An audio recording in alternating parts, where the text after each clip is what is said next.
All right, now it's working. Welcome to BDA Boxing, the boxing debate arena, Sunday special show. We have a lot to talk about, and we have Stu on the line. So, oops, The king. God damn it! I need to know how to use this thingy. All right, here we go. I wasn't bad I though. told you what's going to happen to Price. I told you he's going to be sleeping. I told you the ambulance is going to come. The oxygen mask is going to come out. I told you he's going to miss the main event. I told you all them things were going to happen.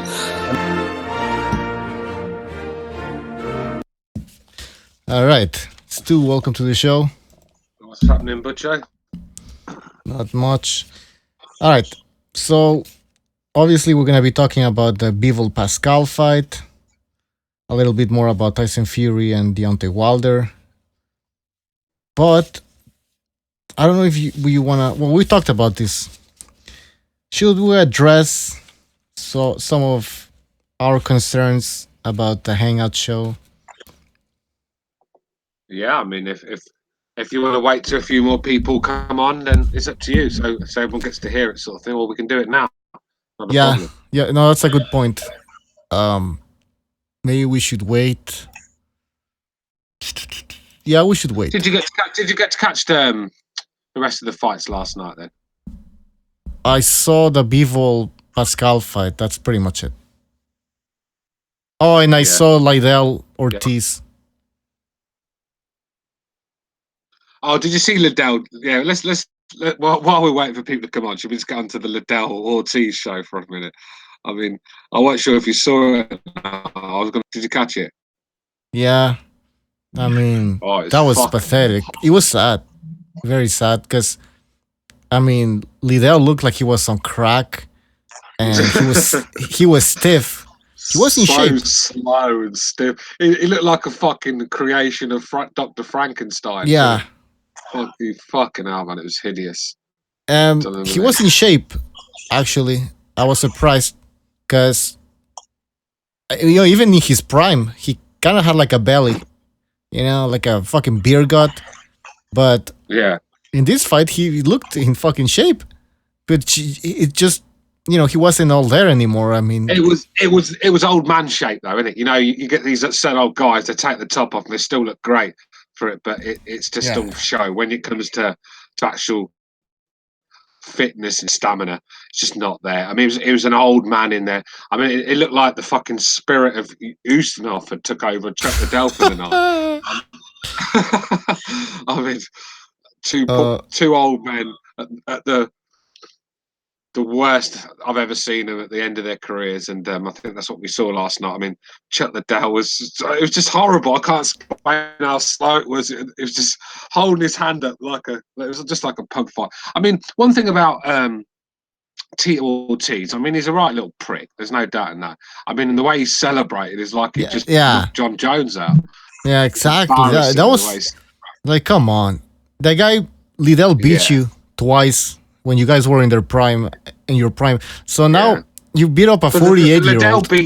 Liddell beat Ortiz when Ortiz was at his maximum prime. Yeah. Ortiz was like a reigning champion for quite a while at the time, and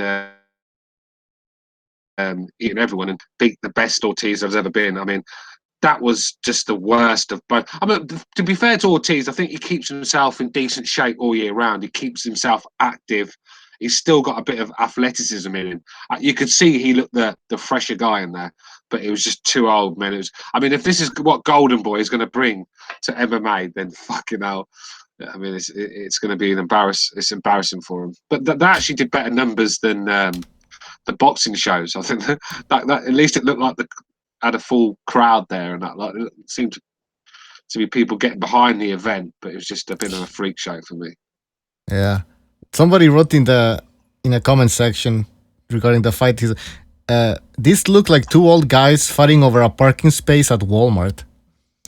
I mean, pretty much. It was just horrible, wasn't it? But Liddell was so slow. Like when he was throwing those right hands, they were like really slow. I was like, how did he get the license? How did he get a license? I mean, fuck knows. I mean, let's be real. You're talking about a country that gave Muhammad Ali with Parkinson's disease a license. So yeah, they're not they don't fussy care. over there, are they? I mean, let's be real. Eubank Ben 3 would have been made if that was in America. The only reason it hasn't been made yet is because both of them can't get a boxing license in the UK. Well, they keep except in New York. down. Except in New York. In New York, they're very conscious now because I think they're facing lawsuits. So well, it's a lefty paradise, isn't it? I mean, they've only just let MMA into New York. I mean, it's only been recently, isn't it? A couple of years. Yeah. So I don't know if that had to do with the left-wing ideology or more with just boxing. They had so many connections. It's me tongue in cheek. Let's be real. I mean, they're a bit pansy-fied politicians that run New York and the commissions. They thought UFC was a bit gory for them. I mean, it's ridiculous, really. A lot more people get hurt in boxing than they do in a cage. Because the thing is, in boxing, you're actually taking serious punishment for like 36 minutes at times. But with UFC, I mean, them small gloves on, after 2 or 3 clean shots, you're out cold, you're sleeping, and it's probably best that you're sleeping than being awake, taking shot after shot and putting shadows on your brain. I mean, boxing's a lot more dangerous than UFC will ever be. So I didn't understand why New York were going down that route. Because I think the only people that UFC have, MMA have lost recently in a cage has been a female. But I don't agree with female MMA anyway. So. But I don't think they've lost any males. Where boxing, we've lost quite a few. I mean, especially in the UK. I mean, I think we lost 2 or 3 in a row quite quickly. And it's dangerous sport, boxing. Yeah. The thing about New York is, I think, because boxing, like I said, they have a lot of connections with the City Athletic Commission, and so they were making sure that the UFC didn't gain any ground in New York. But I think now they don't care because they realize that UFC or MMA in general, they're not a threat to boxing. I mean, both sports can live alongside each other and succeed. But there was this fear at the beginning where... Yeah, they can, bro. This is no, sorry, Butcher. You cut out. I thought you'd stop. Go on. No, it's fine. No, it's over. This is the thing, though. Anyone that loves combat sports will enjoy both sports. I'm not sitting here going, boxing's better than MMA, and I'm hating on MMA. I like both. I'll sit and watch both. There's times when I've actually turned MMA on instead of boxing. If there's a certain fight, like the big fight, say Khabib McGregor was fighting, and some little boxing on Box Nation, I know which one I'm going to watch. So there's times when I've actually picked MMA ahead of boxing, and that's what I'm saying. There's room for both of them to thrive. But Golden Boy's show last night was not a good start. I mean, Liddell Ortiz pay-per-view. I mean, if anyone paid for that fight, they seriously need the head tested. Well, Pavel in the chat says Oscar De La Hoya should retire from the entertainment industry. I feel embarrassed for him with all his scandals and then this freak show. Well, the thing is, listen, I didn't see the whole undercard. Didn't really care. But, to be fair, it's his first MMA show. So he needed 2 big names. Obviously, they were way past their prime. But, I mean, it's a beginning. But I don't know how far he can go. The UFC, I mean, nobody has been able to compete with the UFC since Pride, and that was a long time ago. I think that's what Heyman tried to copy the Dana White the way of doing things, and he just couldn't do it. Boxing is just a very difficult sport to control by yourself, and there's so many different organizations, different promoters. You're dealing with different boxing boards. It's just very hard to control boxing. Like Dana White has stepped in. You got to remember, Dana White saved the UFC. It was on his arse. Yeah. It was making no money. I think it was losing $1 million a year or something like that. So he saved it. So he had the power to go and do what he wanted. And what he did, he just froze everyone out, didn't he? That didn't want to be part of the UFC. He sort of froze them out. I think that's what Heyman tried to do, but it's just a lot harder to do in boxing. You could recreate a UFC style model for boxing, but the thing is, you would have to take all your opposition out, or most of it, and that's almost impossible to do. There's Bob Arum, there's De La Hoya, now you have Eddie Hearn coming in. There's so much so much competition that it's just When impossible. When you got DAZN flashing around $1 billion, it's Yeah. you know you're in competition. Do you know what I mean? Oh yeah. With the zone, it's pretty much over now. I mean, the PBC is not gonna take over anything. But the And thing is, like Heyman, he sort of like ruined boxing for a while because he didn't have the fighters to do what Dana White did. Dana White had most of the big names. All he had to do was go after a few of the names from Bellator and from Strikeforce, and you know he just had to nick a few people here and there. But he already had the roster. Where Heyman had some decent fighters, but there's only so many times you can match them up against each other before it gets tedious and boring, and until people stop buying into it and realise that there's great champions out there that these guys are avoiding. And I think that's what killed the brand, sort of thing. It's just different sport together, boxing. And I'm glad it hasn't gone one way, because I think if Al Heyman had took control like Dana White, I think boxing would have been on its knees. yeah, definitely. I don't need, because they don't know how to promote. So, besides, like I said, I'm very. I mean, I don't trust the PBC. I don't know what their objective was, and I just saw your message. So, anyways, let's move on. Yeah, let's move on. Yeah. Like fuck. I said, it was just a little topic to talk about until people came on. We've got a few on here now, so we can get to the topics we want to talk about. But it was very comical, let's just say that. And if that's what combat sport has become, when you've got two guys mid-40s, if not older, looking slow, terrible, lethargic, and just fucking shocking. I mean, if that's what sports has come to, then we're in a bad way. What was the last fight similar to that you've seen, but in boxing? Like two old guys, completely old.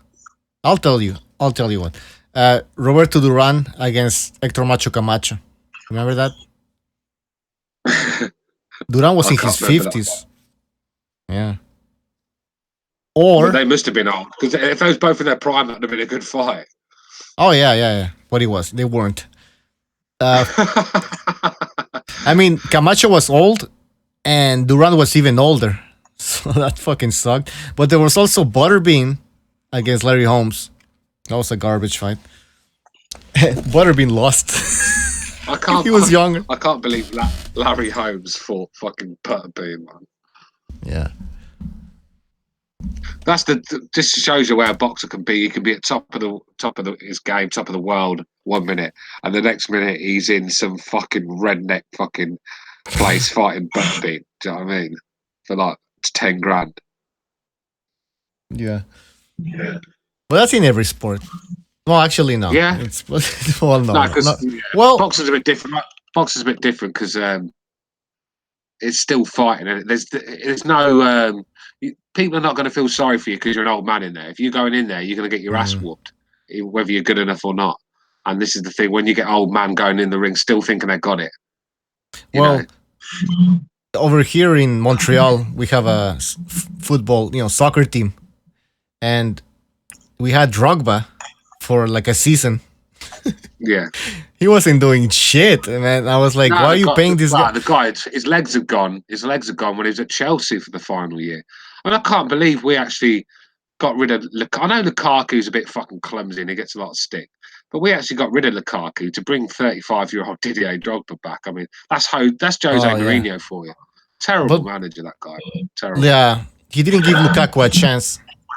But anyways. But, in football, they've got their, the Veterans League, haven't they? So they know their standard. Even though they were world-class players, they know they can't compete at the top anymore. So they've got their Veterans League, where they can still play the game and enjoy it, but to play at a level where they're not getting outclassed. But with boxing, there is no Veterans League. If you want to get in the ring, these young boys are going to treat you like you was 20 years old. And that's the problem. Yeah. Can you imagine Chuck Liddell getting in there with John Jones? I mean, I think, did boxing style say Liddell would beat John Jones? Because if he did, then in his prime. I'm sorry, I have to block. Well, in his prime. Obviously in his prime, but I don't think so, even in his prime. Oh, in his prime. Oh, it is not even in his prime, I don't think. No. I thought you meant that one last night. The way the way he punches, he's just way too wide. He's open to fucking shots.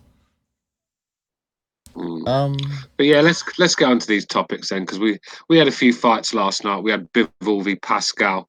pay-per-view in Canada, $70. Fuck's sake.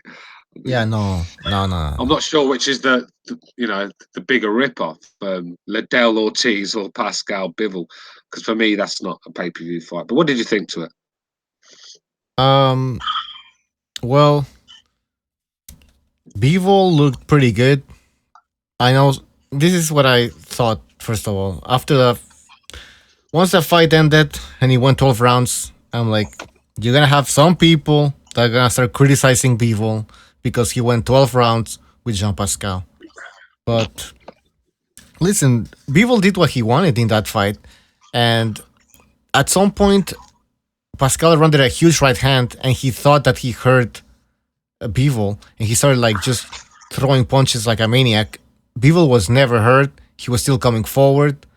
So he had the fight in control the whole time. So, yeah. Okay, he didn't stop Pascal. So what? Only Kovalev has stopped Jean Pascal. Hey, Jean Pascal has got a granite chin. I mean, this is a guy that went 12 rounds with Carl Froch in his prime, and he took some monster shots off Carl Froch that night, and he swallowed them up. He swallowed shots off some real big punches. I think even Kovalev didn't spark him out. It was just a compilation of fucking loads of punches hitting him on the chin. It was just constant punches and constant pressure that wore Pascal down. It weren't just one big shot that cleaned him out. So he's very durable, Pascal, very solid chin. And I don't think many fighters to get this guy out. I mean, Chad Dawson didn't knock him out when Chad Dawson was in his prime. B-Hop didn't knock him out. So this guy, he's fought some real good guys. He's only been stopped once by Kovalev. And at the time, Kovalev was at his best and a machine knocking everyone out. So and even there's then, no shame. But Bivol, for me, it was an average performance for me for Bivol. I mean, I've seen Bivol a few times now, and I know he's a lot better than what I saw last night. He did enough. He was good enough on the night. He was levels above Pascal. Pascal had his little moments, but he's always like that. Pascal will get beat up for like 2 minutes and 30 seconds of the round, and then for 30 seconds he'll have a burst, and he'll throw a few shots. The crowd will get excited, and then he'll get behind his guard again and take punishment because that's what he does. So he was never really. He never really looked like winning that fight, did he, Pascal? But it was just John Pascal of old, really.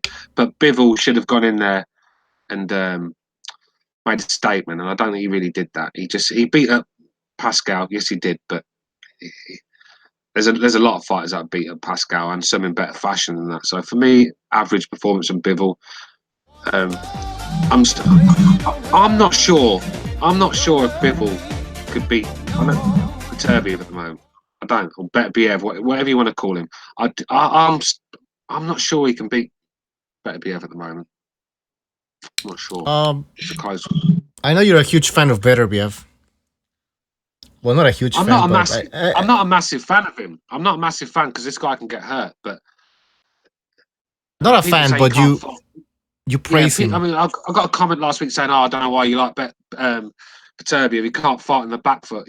But you say he can't fight in the back foot, but he knocked out Callum Johnson going backwards. So he's a decent fighter, and he hurts you, doesn't he? Every shot he throws is doing damage, and he's got that amateur background as well. So he's quite a decent boxer. I think he's quite schooled as well. I think he could be a real problem for Bivol at the moment. I think Bivol is one of these fighters that give him time, he's going to be special. But I just don't think he's at the top of his game at the moment. I think he's got things to learn. Yeah, well, I mean, he did make a statement in his previous fight, right? Against, what the hell is his name? What was his last fight before? The guy who he fought before Bivol. Sorry, before Pascal. Bivol fought... Stu, help me out here. Who did Bivol fight before? My mind's gone blank as well. In the chat, come on, boys. I know the fucking experts in the chat will help us out. This is what happens when you talk boxing constantly for hours on end. You're going to forget certain stuff, so that's why we need you boys to balance out. Sullivan Barrera. Yeah, Barrera. Fuck. Anyways, that was a good statement. Now, he takes on after that fight Barrera, which is supposed to be a tough test, which it kind of was. Let's say that. But from that fight, he fights a guy like Pascal, who's been off the radar for a long time. You might not enter that fight with the same type of motivation, maybe. You know that you're gonna get bigger paydays later on, and so Bivol just goes in there, tries to take the fight to the later rounds, because maybe he thinks that he's gonna be able to finish Pascal at the end in the later rounds. But Pascal is a very, like you said, has a lot of heart, has a granite chin. Maybe Bivol said, look, you know what, this is gonna go 12 rounds. I'm not gonna risk it, and he continued to fight off from his jab and controlling the distance, and that's pretty much it. I mean,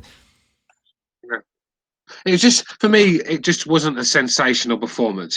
You could tell the guy's world class, the things he does. Very good on his feet, very good at judging distance, hard man to hit clean, covers up well. He's going to be a problem. He is. He's technically very good with his shots as well, but just nothing sensational with him that night. I thought it was all very just plodding along, getting the job done sort of thing. He didn't really go in there to make a statement for me. I think if Bivol had stepped on the gas, I think he could have took Pascal out of there, because Pascal at times was looking hurt, tired, and ready to go. And I think every time Pascal looked ready to go, Bivol sort of like took his foot off the gas and give him a chance to get back, get his breath back. And I thought it was just an average performance for me. I'm not going to sit here and pretend it was world class and it was a sensational performance. No one beats Bivol. I'm not going down that road. This guy's still got things to learn. He's going to get better and better, and you can see that. But right now, I think he can be beat. Yeah. Heavyweight division. Some good guys in that division, man. Some good guys. Oh, it's a very good division, but there's some politics, so that might prevent some fights from happening. But I was gonna say something about Bivol.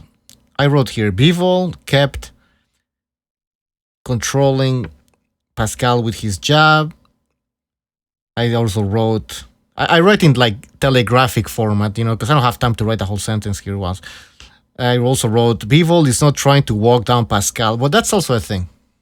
Bivol wasn't there to knock out Jean Pascal. He was just going to outbox him, and then if an opportunity arose, if he was able to wear down Pascal, then he would try to take him out. He didn't find that opportunity, and he didn't knock him out. But to say that he had to knock him out, I don't know if you're asking for too much, because again, Pascal, whatever, he's 36, he's still a decent boxer. So he wasn't gonna walk down Pascal. He's one of them fighters that covers up, and then just has his little burst, hoping to get lucky. And guys like that are dangerous because they know how to survive for a start, and they've always got that one shot in him. Pascal's not the biggest punch around, but I think if Pascal lands clean with all his body weight behind one, then you're in trouble. And I think Bivol played it safe in a lot of that fight. I think you could see that Pascal could have been quite dangerous still, and I think he just played it safe. But for me, you've got to go out and make statements when you're a young lion coming through. You're making a name for yourself. You're on a pay-per-view event in Canada, on Canadian TV. You've got to go and make a statement. And for me, I don't think he did. Going through the motions performance for me. When you mentioned that Pascal was just shelling up, it reminded me of Joshua Clottey. Remember Joshua Clottey against Pacquiao? That guy just shelled up. Yeah. Yeah, I mean, when people say Clottey did well in that fight, I don't think he did. Whoa, who said that shit? Listen, I can cover up loads of times and last a round against a professional boxer. Maybe if I shell up and just run and move around. I'm not saying Clottey was running around, but he was there just to survive. And Pascal was kind of the same thing. Yeah. I've said it before. When a world-class fighter is just in there to survive, it can be very hard for you to get him out of there. It's not even world-class, actually. You get a journeyman that's had like 60, 70 fights that knows how to survive and basically does it for a living. That's why a lot of these young guys coming through. Have you noticed on the records, they've got like people, they're going a distance with these journeymen. They're hard to get out there because you're only getting 4 rounds, 6 rounds to do it. And these guys are wily old foxes. It's going to take 10, 12 to get them out of there sometimes. And that's why a lot of these young guys struggle with these journeymen, because they know how to survive. When you're not throwing shots back, it's easy to cover up and run. It's quite a simple thing to do. Running in a boxing ring is probably the easiest thing to do. It's when you have to start fighting back. It's when you're in trouble. Yeah, and Pascal wasn't running. You know, Pascal was there. He was using his experience. I mean, say what you want about Jean Pascal. He's fought some of the best fighters in his division. I mean, he fought Carl Froch when he was at 168. He fought him in the UK. You know, so you gotta give him some props for that. And it was a good fight. He fought Kovalev twice. He fought Alvarez. He fought Dawkins. Chad Dawson. Chad Dawson twice. I think he fought Dawson twice. He fought Hopkins. He's fought better opponents than Tony Stevenson. So. Oh, without a shadow of a doubt. Yeah. The thing is with Stevenson and Pascal, why didn't that fight happen? There were rumors a long time ago. That would have been a huge fight here. That's the fight that Stevenson, that he would have made a lot of money in Canada with it. When Pascal still had something about him, that's a big fight in Canada. But Stevenson, he doesn't. Like I said, he doesn't even want to fight Pascal. Probably one of the worst champions we've had in boxing for the last 10 years. Well, he's being avoided, but just through defending. But he's being avoided. Nobody wants to fight him. Oh, that's why. Oh yeah. Yeah. At some point, it's your fucking fault. I mean, it's just incredible that your career. I mean, when you get to that stage where it's been years of inactivity and not fighting anyone, now it has to be your fault. Okay, you can't blame it on everybody else. It's just ridiculous. And I think what we saw against Badu Jack is probably why he was avoiding these guys, because anyone that's half decent is going to give him a good fight. I mean, like Fonfara took him to deep waters. And like I said before, I said on the show the other day, Fonfara for me is average. But still, Fonfara is 6'3" tall. So, and I don't know what, you know who I'm talking about. This guy who's a Stevenson fan, and then tries to hype up Fonfara just so that Stevenson's record looks better than what it looks right now. So he hypes up some fighters that Stevenson fought, which is quite pathetic. Fonfara. The thing is, it's a shame though, because Stevenson is a very dangerous guy, a decent fighter as well. And we could have had some really good fights with Stevenson. I'd love to have seen Kovalev and Stevenson when they were both at their prime. That would have been a fantastic fight to watch. And there was other fights that could have been made. Even Ward, Stevenson never called Ward out, did he? He just didn't want anybody. So that's my problem with Stevenson. Just one of those champions that just got away with murder, a bit like Wilder. And I don't think he's going to be remembered in 10 years' time. Oh, hell no. In Montreal, I'm telling you, he's not well liked. No. He's really not well liked. Butte was more fucking popular than this guy. Yeah. Even after he got popped with peds. Yeah. Well, nobody actually even talked about that here. They kept it pretty quiet. Oh, by the way, for the Bivol against Jean Pascal fight, they better get some translators that actually speak French or French Quebecois, because they were just they weren't even translating what was actually happening in that corner. But anyways, what were you gonna say, Stu? No, I wasn't gonna say anything really. Yeah, like I said, that lightweight, light heavy division, very exciting division. Stevenson has found himself in a division with some young killers coming through, and he's got some serious problems on his hands. I mean, there's talk of him going up to cruiserweight, but he wanted to fight Bellew, but Bellew would have sparked him. I don't care what anyone says. Bellew would beat the shit out of him. Yeah. And there's just nowhere for this guy to run. Everywhere he turns, there's a young lion there, and unfortunately, pride soon. Leave the lionesses to someone else. And I don't know how Low Place is going to cope with that, you know. No, the excuse is going to be that he's old, which is true.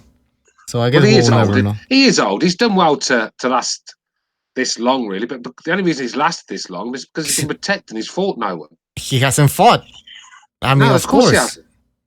So there's no mileage in The his thing career. is, when you talk about age in a boxing ring, there's ways of talking about age, because then you'll get a guy that's 32, 33, and you think, oh, he's getting too old. But he's probably only had 10 fights. He's fresh. He's in the prime of his career. But you get one of these Mexicans at 27 that's had 40 fucking wars, and he looks about 160. You know what I mean? Yeah. And he looks old, and he looks. So age, it's not really age. It's how many wars you've been in. And Stevenson hasn't been in any wars because he doesn't fight anyone to be in a war with. Yeah. Do you know what I mean? Yeah, exactly. But there's no mileage. That's why Vladimir lasted war after war. Then there's no way he would have lasted that long at 40 years old. It's because he was defensive and he never got hit, and he made it boring. I mean, Vlad never really got marked up, did he? Never really got caught with big shots. That's why he was able to survive. The same with Floyd Mayweather. Floyd Mayweather, not a mark on the guy, didn't get hit. Yeah. Very defensive. If you're taking big shots, like Sean Porter won't be able to fight till he's 40, fighting like that. Do you know what I mean? Yeah. It's like Arturo Gatti. You look at this guy, he was looking to Alfonso Gomez. That was just like, all right, you need to hang up your gloves. All right, Stu, we should read some of the comments, because like we talked about, we sometimes neglect the comments. We do. We do. Go on then. All right. Somebody said that, well, Stevenson fought Stevenson. What did I just say? Stevenson fought Badu Jack, and now he's going to be fighting Vozik. So that's two back-to-back fights with tough opposition. Okay, but when is Stevenson fighting? Because I went to BoxRec and there's like a question mark next to the Vozik fight. So in the chat, let me know if the fight's happening or when it's happening. And what do you want? A trophy for Stevenson for finally fighting two? I know. I mean, come on. Finally, in the 10 years that he's had the belt, finally fights two decent guys in a row. I mean, fuck me, let's all throw a party for him. Yeah. I mean, it's ridiculous. I mean, Anthony Joshua gets stick for the guys he fights, but when you look at the record, the guys he's fighting, he's actually fighting the top guys around him still. Yeah. Even though he's still fighting top guys around him. Stevenson weren't even doing that. I mean, when he fought Tony Bellew weren't a top light heavyweight back then. The guy barely got past Oval McKenzie. You know what I mean? So he wasn't a top light heavyweight. He was drained to fight. You look at him. I mean, he looked like Freddie Mercury the day before he died. Do you know what I mean? My God, he looked a sick. He looked a fucking sick man. He did, and so he wasn't very good at light heavyweight anyway. So, and when he fought Bellew got lucky getting that fight, if you ask me, because he did nothing to earn it. And then when you just go for this Chad Dawson, I mean, he got that lucky shot in, didn't he, in the first round against Chad Dawson, and he's basically lived off that win. That's how I see it. He's lived off that win. Yep, and no, well, for some people, he's obviously living off that win, but as well as he's being avoided, and so that counts as he basically defeated the fighters that are avoiding him. I don't know how that makes sense, but to these people, it does. Yeah, but very interesting to see where that division goes. You know, because it's a shame Kovalev couldn't keep himself in shape and didn't have the Klitschko attitude, and you know, where you keep yourself in shape and keep away from the drink. Because I think if Kovalev could have kept himself in shape, kept himself at his best, that division would have been really exciting. Bivol Kovalev would have been a great fight. Do you know what I mean? This guy Alvarez, who beat Kovalev, I mean, he's a dangerous guy to anyone. So there's some good names there. Yeah, it's a very interesting division, and like we said, I hope they start fighting each other. Well, we're getting some fights. We're getting there, but yeah. Stevenson is the one I want to see. 2000. Yeah, hopefully 2019 brings us some good fights, because recently we've had some shit fests. And let's be real. I mean, when you can barely stay awake for these fights, it's telling you everything you need to know. I remember when I used to be up at 4 a.m. with butterflies in my stomach, getting excited for these fights. Do you know what I mean? And it's just been a while since I've had that feeling. I can barely stay awake. Do you know what I mean? And nothing happening in the fight. It's just shit cards. Eddie Hearn's last 2 cards have been terrible. So Yeah. I'll be the first to give Hearn his stick when he's not producing. And then last 2 cards were terrible. He's going to Frank Warren. Sorry. Yeah, well, I don't know about. I don't think anyone can do a card like Frank Warren. All right.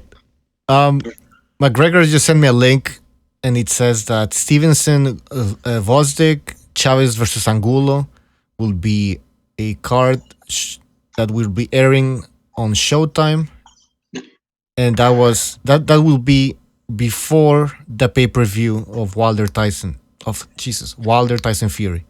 So what's it? Chavez Angulo? Yes, sir. Chavez who? You know who? Not Chavez Jr. Yes. He's fighting Angulo December the 1st. Correct. I didn't even know that, mate. That's how irrelevant Chavez Jr. has become. I did not even know that. I mean, Angulo, I mean, fucking hell.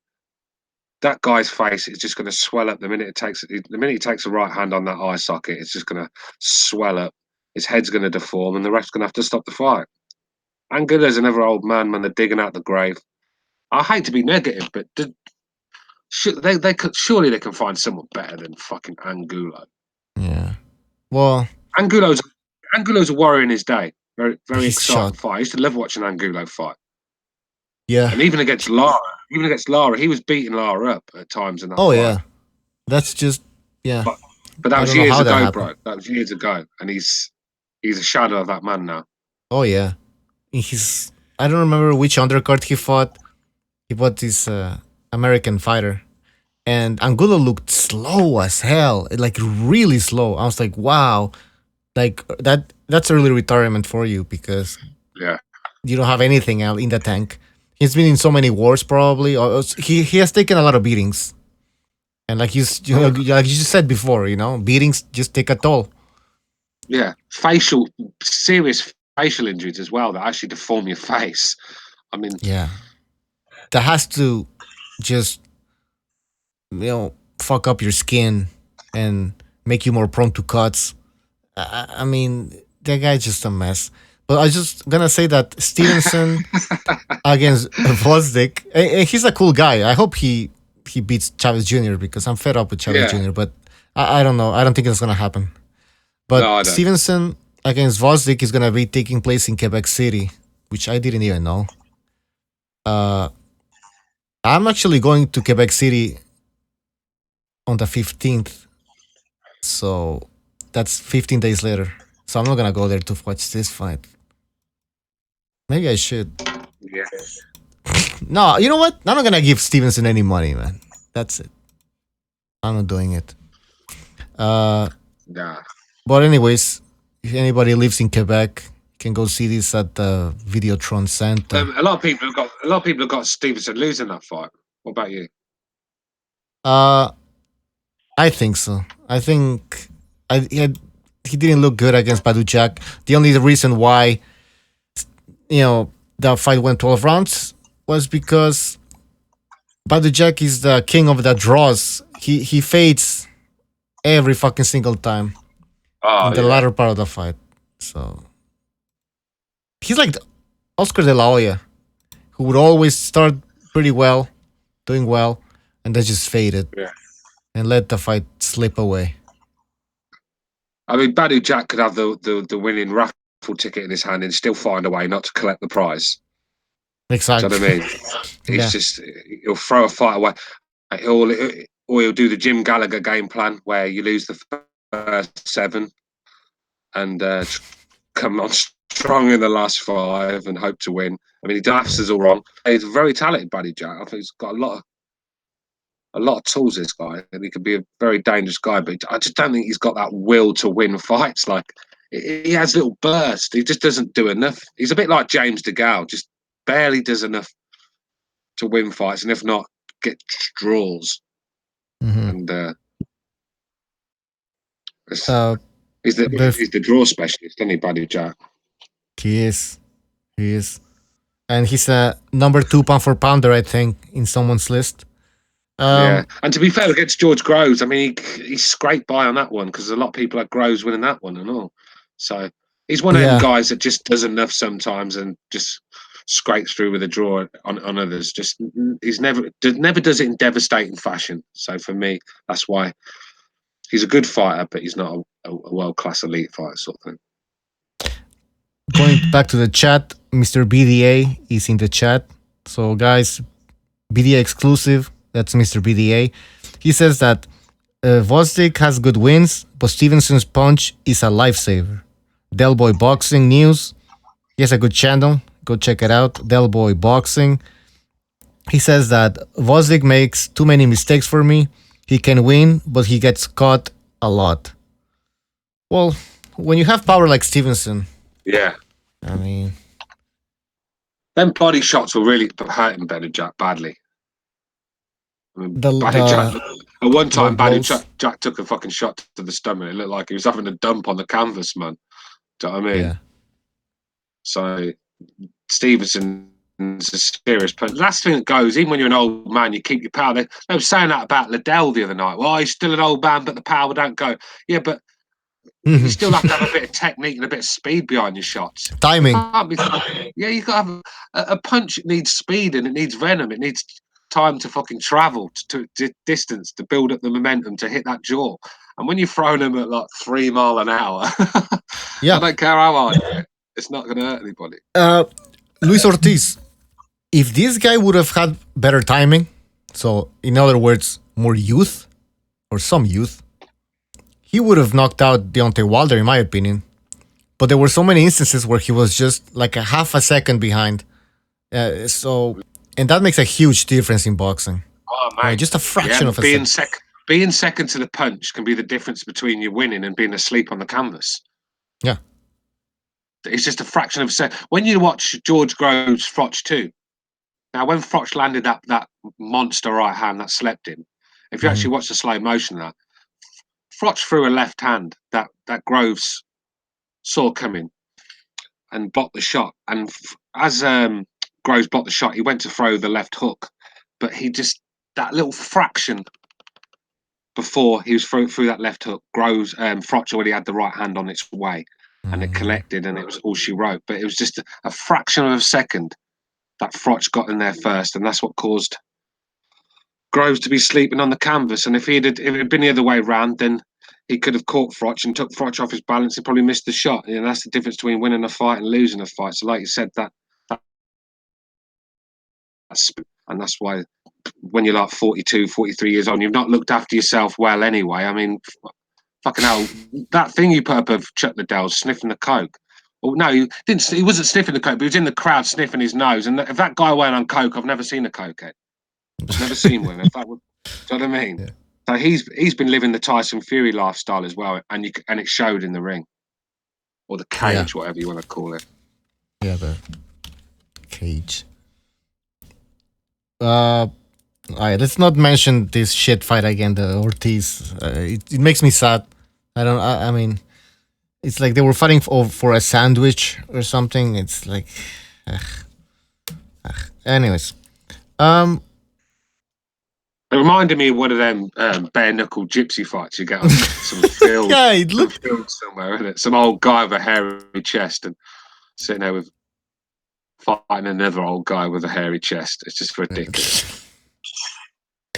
All right, let's look at the chat a bit here. We don't forget about you guys. Del Boy Boxing says Liddell was moving like he was Luis Ortiz's dad. My God, yeah, that's true, man. He looked stiff. Let's see what else do we have in the chat. McGregor Boxing Star says Chuck Liddell was stiffer than Necrophilia, wasn't he? Yeah. Pavel says Costas Zoo battered Chavez Sr. Yeah, that was sad. I remember when Chavez Jr. fought Costas Zoo, the WBC had made Chavez Sr. the number 1 contender, which obviously that didn't make any sense. The guy was shot There was no way he was the number one contender. But anyways, the WBC manipulated the rankings. They put Chavez Jr. as the number one contender, and he got destroyed by Kosesu. I don't know if you remember that fight, Stu. I do, yeah. Kosesu was a dangerous guy. Very pound for pounder, one of the top 5 pound for pounders on my list. Very dangerous guy. I mean, I can't believe he lost. I know he was at the end of his career and he shot to pieces, but I still can't believe he lost to Hatton. I can't, because Zoo was a special fight, man. The crowd. What he did to Zab Judah was hilarious. Zab Judah did the chicken dance, didn't he? Yeah. But that fight against Hatton, the crowd was insane. I don't know where was it in the Manchester City, the old arena. What's it called? MEN Arena, wasn't it? At that time, did it no, it wasn't built yet. No, I don't know. It was the old Manchester Arena. I know that it was in Manchester. Road or something. It's called. I don't know. Anyways, the crowd was crazy, man, and Hatton was just like a man possessed. He kept coming forward, and he was that night. Great fight. Kosesu. I think that fight took it out of Hatton, though, bro. I don't think Hatton was ever the same after that fight. Because I know Hatton was like a man possessed, but he took some serious shots on the way coming in. I don't think people really because Hatton swarmed Zoo so quickly. A lot of the time with the camera angles, you wasn't seeing the shots that Zoo was sneaking in, and he took some big shots. Hatton. I don't think he was ever the same fighter after that. I know Hatton had to have plastic surgery.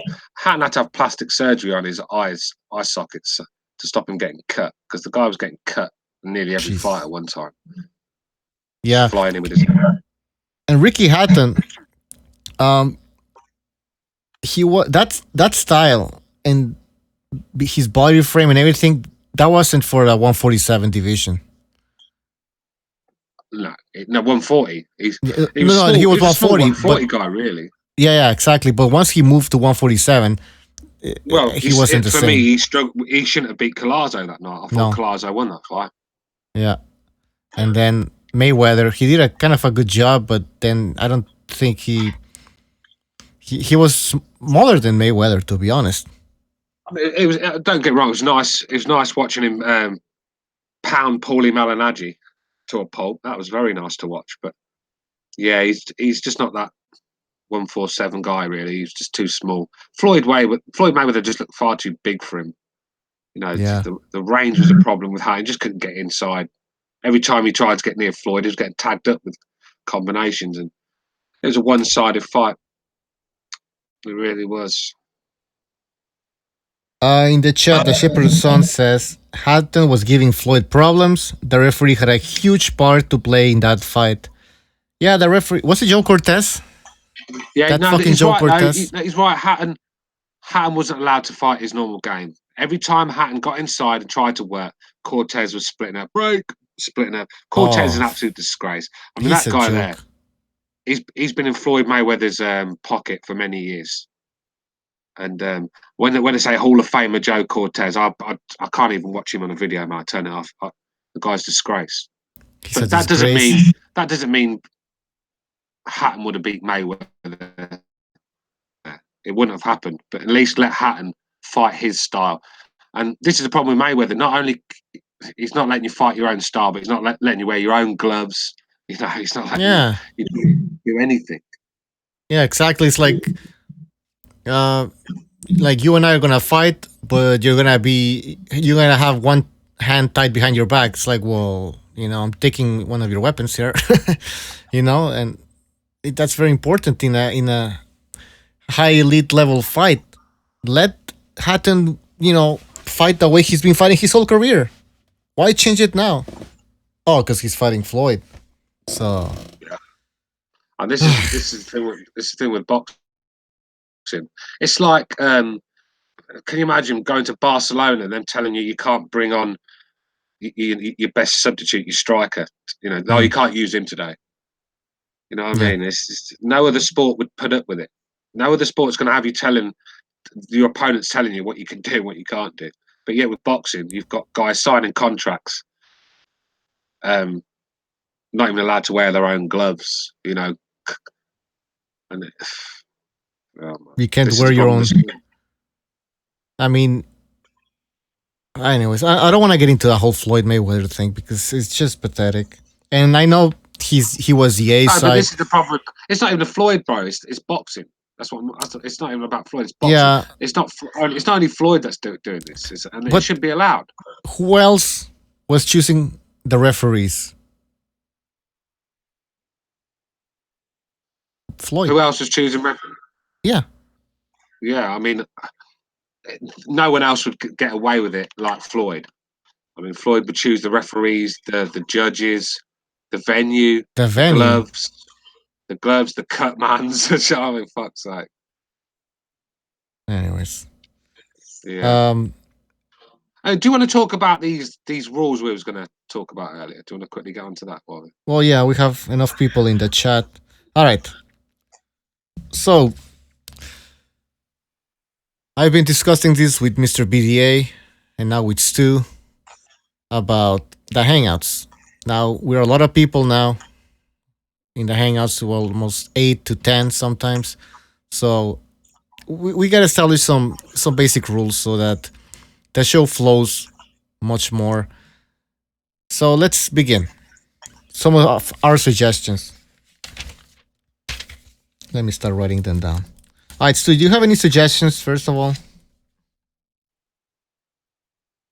Yeah, my one suggestion would be that we don't mind you like going off topic for a few seconds, but when we're in a good discussion, I don't want just randomly some guy interrupting and changing the topic, and then we go off it and then forget about the original topic. I think only the BDA or Butcher should be allowed to say, look, let's move on. I think if we're on a topic, then make the best of this topic, because we're talking for like 3 hours at a time, and we're being fed scraps here. You know, when you look at the boxing being made, we're getting fed scraps. So give us a break here. We need to sort certain topics longer than others, and when someone just comes in and talks randomly about some other fight that no one cares about, that's one problem I've got. So if we could address that one. Yeah. Oh, by the way, BDA says, what is this human resources seminar? He's like, talk boxing or porn or end the podcast. Listen, this won't take long, all right? We're just going to establish some rules, and that's pretty much it. And Stu makes a good point. There's some people who in the Hangouts go like, well, okay, let's change subject. It's like, how do you know that everybody agrees with you?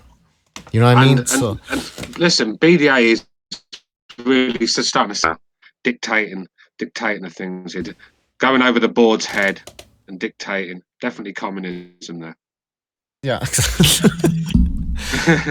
All right. Nah, like I said, that's one of my problems. My other problem is the terrible background noises on the mic. That because the show I think it was a very good show last night, but we was getting some terrible crackling noises, and it's really hard to watch. And if you're going to put these shows on iTunes and everything else, you've got to have decent sound. It doesn't matter how good the content is if you've got some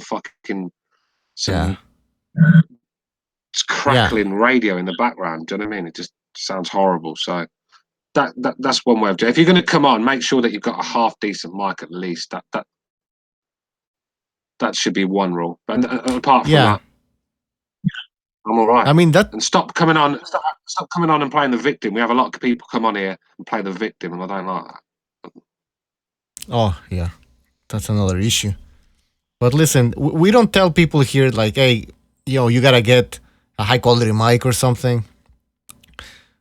But get a decent mic, not an expensive mic, but well, by the way, I don't think it's the mic that that's a problem here for some people. It's sometimes just like sounds like this, like every little sound that you make. I'm not going to tell you to go and do what Matt from the Boxing Voice does and go get $500 mic. Yeah, I'm not expecting that. Do you know what I mean? Just something that doesn't crackle would be nice. And boxing styles, saying that I'm the problem. You shut up, man. You was interrupting Butcho all night on the last show. I was listening to it, and all I heard was your fucking voice in the background interrupting all the time, man. Just shut your ass up and let people talk, man. Yeah. I mean, we have to respect other people, especially when we're like 10 people talking at the same time. and then there's sometimes delay. So that's another point. People, when you join the Hangouts, you need to keep your comments somewhat short and concise. Don't go on tangents and talk for 5 minutes. Try to keep it short because there's other people that want to jump in. So you can't just hog the mic and talk nonstop. So that's another point that I'm writing down. Okay. There was another point. Damn it, I forgot. Stu, you have anything else to say? No. Thing. I hate this. No, I've got nothing else to say. I mean, I haven't really got a problem how it's been run. I think it's got a nice little vibe to this show. I think we've got a good panel and we've got good guests as well. There's certain guests annoy me, but at times they bring something to the show at least. But we need to get away from this victim bullshit, and we need to sort the mics out, the crackling in the background. And if we can do that, then it's a great start. Yeah. Damn, I had something else to say, but I forgot. It's gonna come back. Listen, this is just a preliminary intervention, if you want to call it. We'll talk more about this when we get the regular panelists on the show, so we can have their thoughts as well. But yeah, if you guys in the chat have any suggestions, don't be shy and let us know how we can improve the show. All right. Yeah, because we welcome newcomers to this show if you're going to bring something decent to it. But we can't have you on here acting like a child. I mean, Battle. I like Battle. I think he brings some decent stuff to this show. But he was like a child the other night. Calling fucking Precise a gazelle or something because he had a picture of a deer or something, and that you're just behaving like a child. Telling Butcho to shut up, and he'll talk over Butcho whenever he wants to, even though Butcho's the host. We've got to have a bit of respect. You still got to have a bit of respect for the fucking host of the show. It's getting a bit out of hand. And we had El Dude coming on here calling us all sorts of names and doing vids about us. So, we don't mind people coming on here. Just show a bit of respect, and that's it. BDA's cool about it as well. BDA's lets anyone on, Butcho does. So. Yeah, but all comers are welcome. Just have a bit because we've let a few shit houses on here that have gone behind our back and been little snitches. So that's our problem at the moment. We're worried about bringing another snitch on. Exactly. We need to screen people. You know what I mean? Because we can't just let anyone in anymore. And I talked to BDA about this. About at the beginning when we started this channel, it was just Mr.BDA and myself. So obviously we were just letting in whoever wanted to join. But now we have enough people. I mean, every show there's people that come in. So that's why we took off the message on the screen that said to join us, send us a message. Because we're just afraid of getting more fucking, what they call them, trolls, internet trolls. Yes. And the thing is, sometimes more is not better. There's no point us having 10 people on a hangout when 3 or 4 of them are bringing nothing but destruction and chaos. I'd rather have 3 or 4 people on the hangout just talking boxing and getting a topic going. And I think that's how the chat would want it as well. I think they're quite an educated bunch. They want to hear about boxing. They don't want to hear about stupidness and people acting childish and playing the race card and the victim card. We're not here for that. Exactly. You gotta leave your emotions or all your emotional baggage outside before you step in the BDA arena, because we're not here to have emotional outbreaks and people just screaming and losing control. We're here to talk boxing and have fun. All right, so we don't want emotional people. Like the Shepherd's Son says in the chat, no cupcakes in BDA. Oh mate, we know how to track the cupcakes here at BDA. We've had more cupcakes than fucking Berkeley University, man. I mean, anyways. I don't know how we can screen people, those two. Like, how do we know who's legit? We shouldn't have to. These are grown-ass men, for fuck's sake. Half of these guys have got kids and shit. They're watching 2 men beat each other's brains out, and they can't click in their head to behave like an adult and to show a bit of respect to the host. Do you know what I mean? It's not a lot to ask, bro. Yeah. And when is telling someone not to act like a savage too much to ask? It is these days. It's too much to ask. And then the shows start flowing nicely, and we have some great shows with great topics. And when we talk about politics as well, and we get into subjects, and we have quite a sound following. Basically, the people that watch us every week. We don't really have many new guys come. We've got a solid base that's watched us from the start. They tune in every week, so they must like our topics. But we can't let the quality go down when you've got crackling in the background from one end. You've got boxing stars in the other end of the speaker. Do you know what I mean? You got recognised with fucking sirens on the back. Do you know what I mean? It's chaos, man. Yeah. It's true that when people join the show, maybe they should try to. I know it's not always. I mean, you should be in a room where you make sure that there's no background noise. And I know from time to time something might happen, that's fine. But when you constantly hear background noise, maybe you should not join the show or... 13 round... Yeah, I mean, 13 rounds of boxing. He used to come on... He'd be in class in college. There'd be about 50 people in the class talking and all. Yeah, I mean, come on. Yeah. I mean, I'm at church and there's a choir or something singing. I'm there. Like, I'm gonna go join the show, and then, like, what do you think is gonna happen? We've got a very good panel though. We've got a very diverse panel. People from all over the world, all colours, all different. That's views. Why you won't get a more diverse. You won't get a more diverse panel anywhere on the YTBC than this show here. But obviously, there has to be some sort of fucking standards we're setting it. It's so funny. I was watching, listening to, I think it was 78 or one of those LDBC channels, and there was a live stream, and one of the guys in the comment section goes like, "Yo, this is what I like about the LDBC. You know, the diversity." I'm like, "Fuck, you are delusional, or you're just fucking dishonest. What diversity do you get in the LDBC?" Like Stu said, we get diversity over here. Anybody can join. So that's what makes BDA different.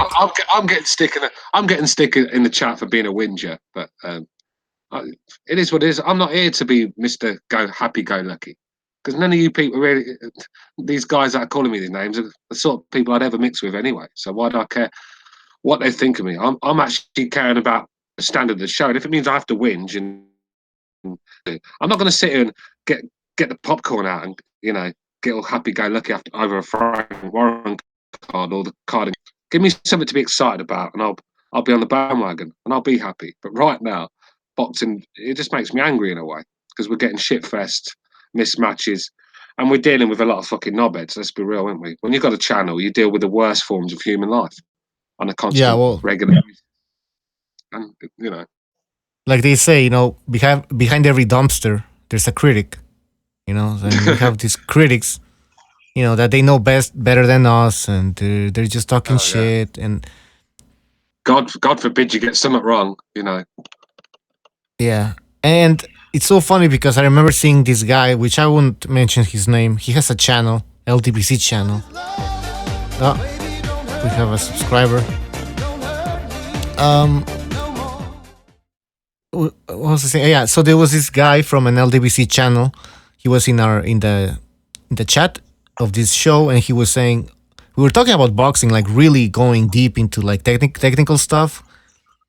And then this guy writes, "Oh, you guys don't know anything about boxing. You're fake fans." I'm like, what? And his channel, by the way, they never break down a fight. They never talk about technique. All they do is follow the soap operas from boxing. And he's here criticizing us because he probably felt like, holy shit, they're actually talking about boxing. They're not just talking about rumors and all that crap. If you actually look at our prediction shows, we're usually quite spot on. Most of us. It's very rare we get one horribly wrong, and that's because we keep it down the middle. You know, we're not fanboys. We're not like dedicated to one guy sort of thing. We just love boxing, and we'll keep it down the middle. And if that means the guy that you want to win is not going to win, then that's just how it is, and we'll say that, and that's what you get on this show. Where a lot of guys will, you know, pick their fanboy to win at any cost, and that's when you're not getting a genuine show. Yeah, and like you said, we keep it fair. Like, you're British. You probably want British fighters to succeed. I was born in Mexico. I'm rooting for sometimes Mexican fighters, but I'm gonna keep it fair. If, like, for example, when Canelo fought Golovkin, I wasn't gonna lie. I think Canelo lost the fight. I'm not an anti-Mexican or anything. I'm telling you the truth. Yeah. Because the moment I stop being fair, then I'm a huge hypocrite, because I constantly criticize the LDBC, who are obviously very biased towards the black fighters. So if I start being the same, you know what I mean? I'm gonna be a hypocrite. So I can't do that. Yeah. I mean, the same with me. I mean, you could with the Usyk Bellew. I weren't having any Brit tell me that Bellew was up on the cards before that fight was stopped. I just can't have that. I've got two eyes and they work. You know what I mean? And that's not what I saw. So I'm going to say what I saw. Usyk was winning that fight, taken over quite comfortably in the end, just going up the gears slowly. I think people gave Bellew a lot of credit because they didn't expect him to do what he did. But let's keep it real down the middle here. Usyk was in second, third gear. So, and I had to keep down the middle. Although Bellew was a Brit, and it was a bit sad to see him out cold on the canvas and then crying in the ring afterwards. It was sad to see, but you just got to keep it real. And this is what I'm saying. Don't let your emotions ruin your channel. And that's what a lot of guys have done. Let their emotions ruin their channels. Yeah. And that's when you start making picks judged on keeping your fan base happy through certain ideologies instead of using your brain and your boxing knowledge. Yeah, and then you have to come up with excuses because you made the wrong prediction. Like, for example, let's say you start saying, oh, Bellew has a great chance of defeating Usyk, blah blah blah. You create this whole narrative, which is all based on on bias, and then Bellew gets knocked out. What are you gonna do? Do you accept that you get it wrong? No, you're gonna create an excuse. Oh, he was drained because he went down from heavyweight to cruiserweight. I mean, and then. And before you know it, you're doing 5 or 6 videos explaining what went wrong and, the ins and outs of the defeat. And it's just going to send you crazy. Just don't get too wrapped up I used to do it when one of my favourite fighters used to lose. It used to fucking affect me for a couple of days, make me mad, not a fuck. So, but now it don't bother me. I'm like, that guy got paid well. My life's still going to be the same either way. So it's just a sport at the end of the day. And if you're going to come on a channel and speak to boxing fans around the world, then at least have the decency to fucking keep it real and tell them the truth. Yeah, exactly. We have McGregor Boxing. What's up? Yeah, what's good? All right, not much, man. So, I don't know. I think you've been listening to us because you were in the chat. Yeah, off and on. I've been eating food. What the hell are we talking about, Stu? We're talking about bias, I guess. Some channels are very biased. We were just talking about the rules, and then we went on to bias, keeping it real down the middle when it comes to. If you like, I've listened to McGregor a couple of times because I think I've seen him on Beats' channel as well. And the one thing he does do is keep it down the middle, and that's what we want on this show. We don't want fanboys. Do you know what I mean? And we want guys that keep down the middle. And I've heard of McGregor, I think he does that. So, I don't have a favorite in boxing. Yeah, that's what I mean. I've always just watched the sport. I used to participate in the sport.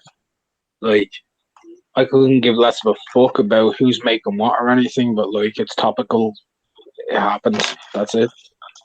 Yeah. See, one thing, if you're watching a fight and you're wanting a guy to win because of the color of his skin, then you need to get out of this sport because it's going to send you crazy. It's not a sport for you because it shouldn't be about that. If you're wanting the guy to get hurt because he's black or he's white, then you're in the wrong sport. See, me, I'll pick the guy usually because I'm a bit of a nationalist. I usually pick the Brits first, and then after that, I'll pick the guy that I like. whether he's a black guy or a white guy. And you'll never see me picking someone for their colour of the skin. But where you go on a lot of channels, you know, when they're giving, when people are doing videos about Rigondeaux knocking out Lomachenko in a couple of rounds, you know where they're coming from, don't you? Do you know what I mean? Yeah. I think for some people, boxing, like for example the LDBC, they use it not because they watch boxing or they follow it, not because they actually really enjoy the fights, but just because they feel a sense of pride when another black man wins. And you know that the sport has had a lot of African American boxers, and so they feel a sense of pride, like, hey, we dominate this sport basically. But that's the only reason why they follow it, not really because they are boxing fans and they're attracted by the boxing. Because if they were actual real boxing fans, the LDBC, they would be covering all of the divisions and all of the boxers. But that's not what you see. What you see is them following 2, 3, 4 African American boxers, and that's pretty much it. I remember when the Cruiserweight World Boxing Super Series tournament was taking place, actually, basically almost no LDBC channel was covering that tournament, and it was a great tournament with elite fighters. One of the best tournaments I've seen in boxing. They weren't covering it, so they are not really. They're not real boxing fans. They're just following black fighters and trying to get some sense of pride, and I don't know. Well, yeah, that's pretty much it. I mean, 78 Sports TV claims to be one of the big channels for the LDBC. Yeah, there's many fights this guy will not cover. Like, he didn't cover the Josh Taylor fight the other day. You know, it was a young American fight, an African American fight, unbeaten, going over to the UK to fight a real dangerous guy. Didn't even cover the fight. So is this guy really in it for the boxing and for the brothers, or is he in it to get his donations that he does? Because what so we like about 78, but these guys keep donating to him. He's doing all right out of that channel, and they're feeding off his bullshit, but he's doing all right.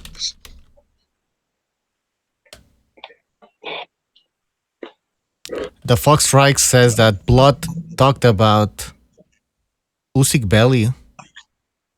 Like I said, few channels talked about the tournament, and Blood actually follow him, and I didn't see him cover the whole tournament.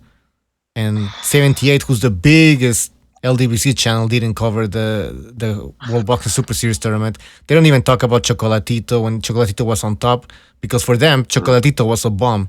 So that just tells you that these channels, they don't know anything about boxing, but they like the gossip. They just like the gossip.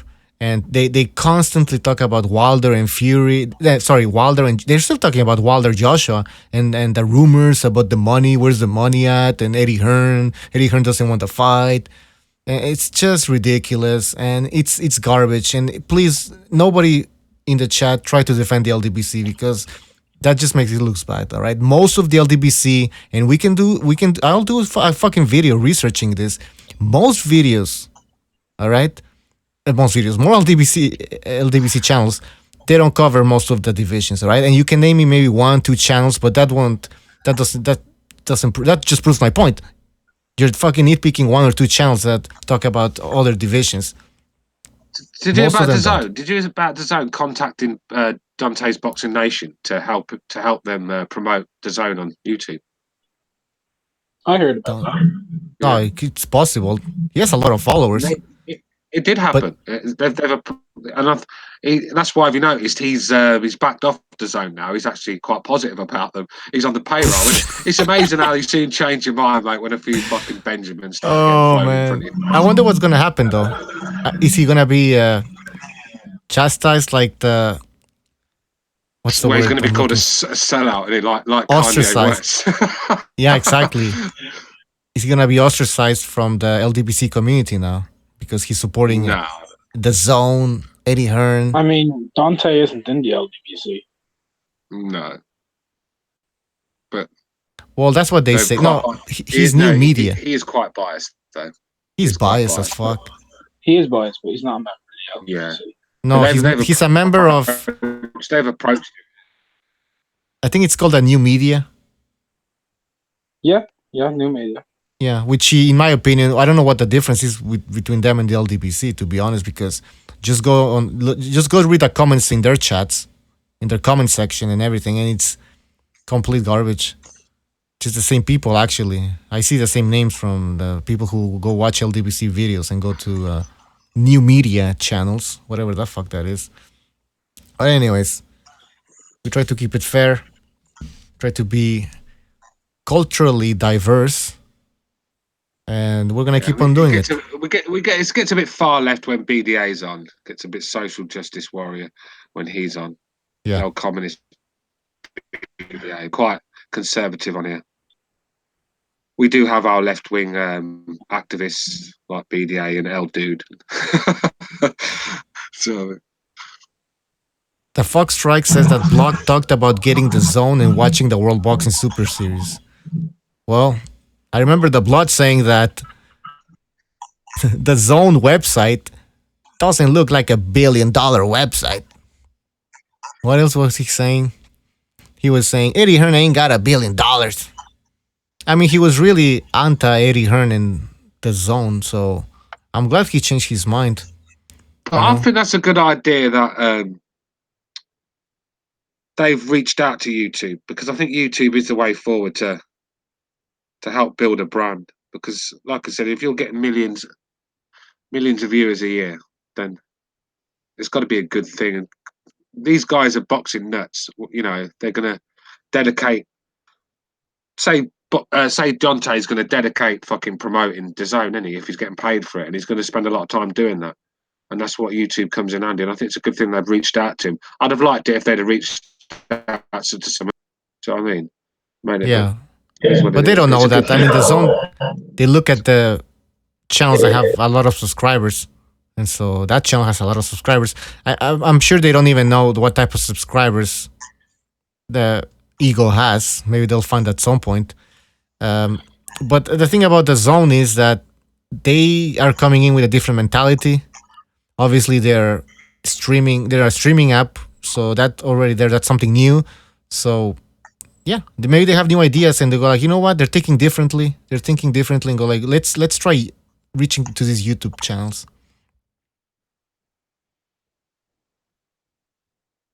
They're not like HBO or different mentality, you know, or Showtime. They're still thinking about television and cable subscriptions and pay-per-views. The Zone is on a different level, man. Yeah, it is. But there's one thing we was talking earlier about what we could do to this show to make it a bit better. I'd like to get the debating back on, you know, but with a bit of structure. You know, the debates we had. I mean, we got Ring IQ versus Precise. That could have been a real decent debate, but just got out of hand, didn't it? But I'd like to start doing that again. That'd be good. That's a great idea, Stu. Instead of having all these people have beefs with you, instead of arguing and calling each other names, and get to the boxing debating arena and have it out. And you'll flush out the cowards straight away, because a lot of people are tough when they're talking online, but when it comes to getting their voice on and giving their own fucking opinions, their asses fall out their trousers. Yeah, we could start doing that again, but we need some suitable, suitable people who are willing to debate. So I don't know. That's a good idea, but how do we start this? Like, who do we get first? Do you mean like people from different channels? Well, whoever, innit? Interesting. But you want to get Low Plays back and have him debate somebody? No, not him. I don't. No, fuck that. It's not a debate with him. It's just he'll be listening to him for an hour and a half. I'll debate Low. You want to debate Low Plays? You won't get word in edge though, bro. Mate, I've spoken for Low Plays probably more than anybody on the panel. All right. But what do you want to debate? What, Adonis Stevenson? Or I'm not going to debate Adonis Stevenson, man. That's retarded. Come on. All right. Well, we can find the topic. But I do want to debate the Terence Crawford bullshit that he talks about, and the Al Heyman and fucking Errol Spence shit. All right. Yeah, we can do that. Now, what type of format should we follow? What type of the moderator, what should be his purpose? Do we do like you have like 5 minutes to talk, and then the other guy has 5 minutes, and then rebuttal time, or I don't know. Any suggestions? I don't know, man. Like, just essentially make sure it's structured so that one person's able to get their points of view across.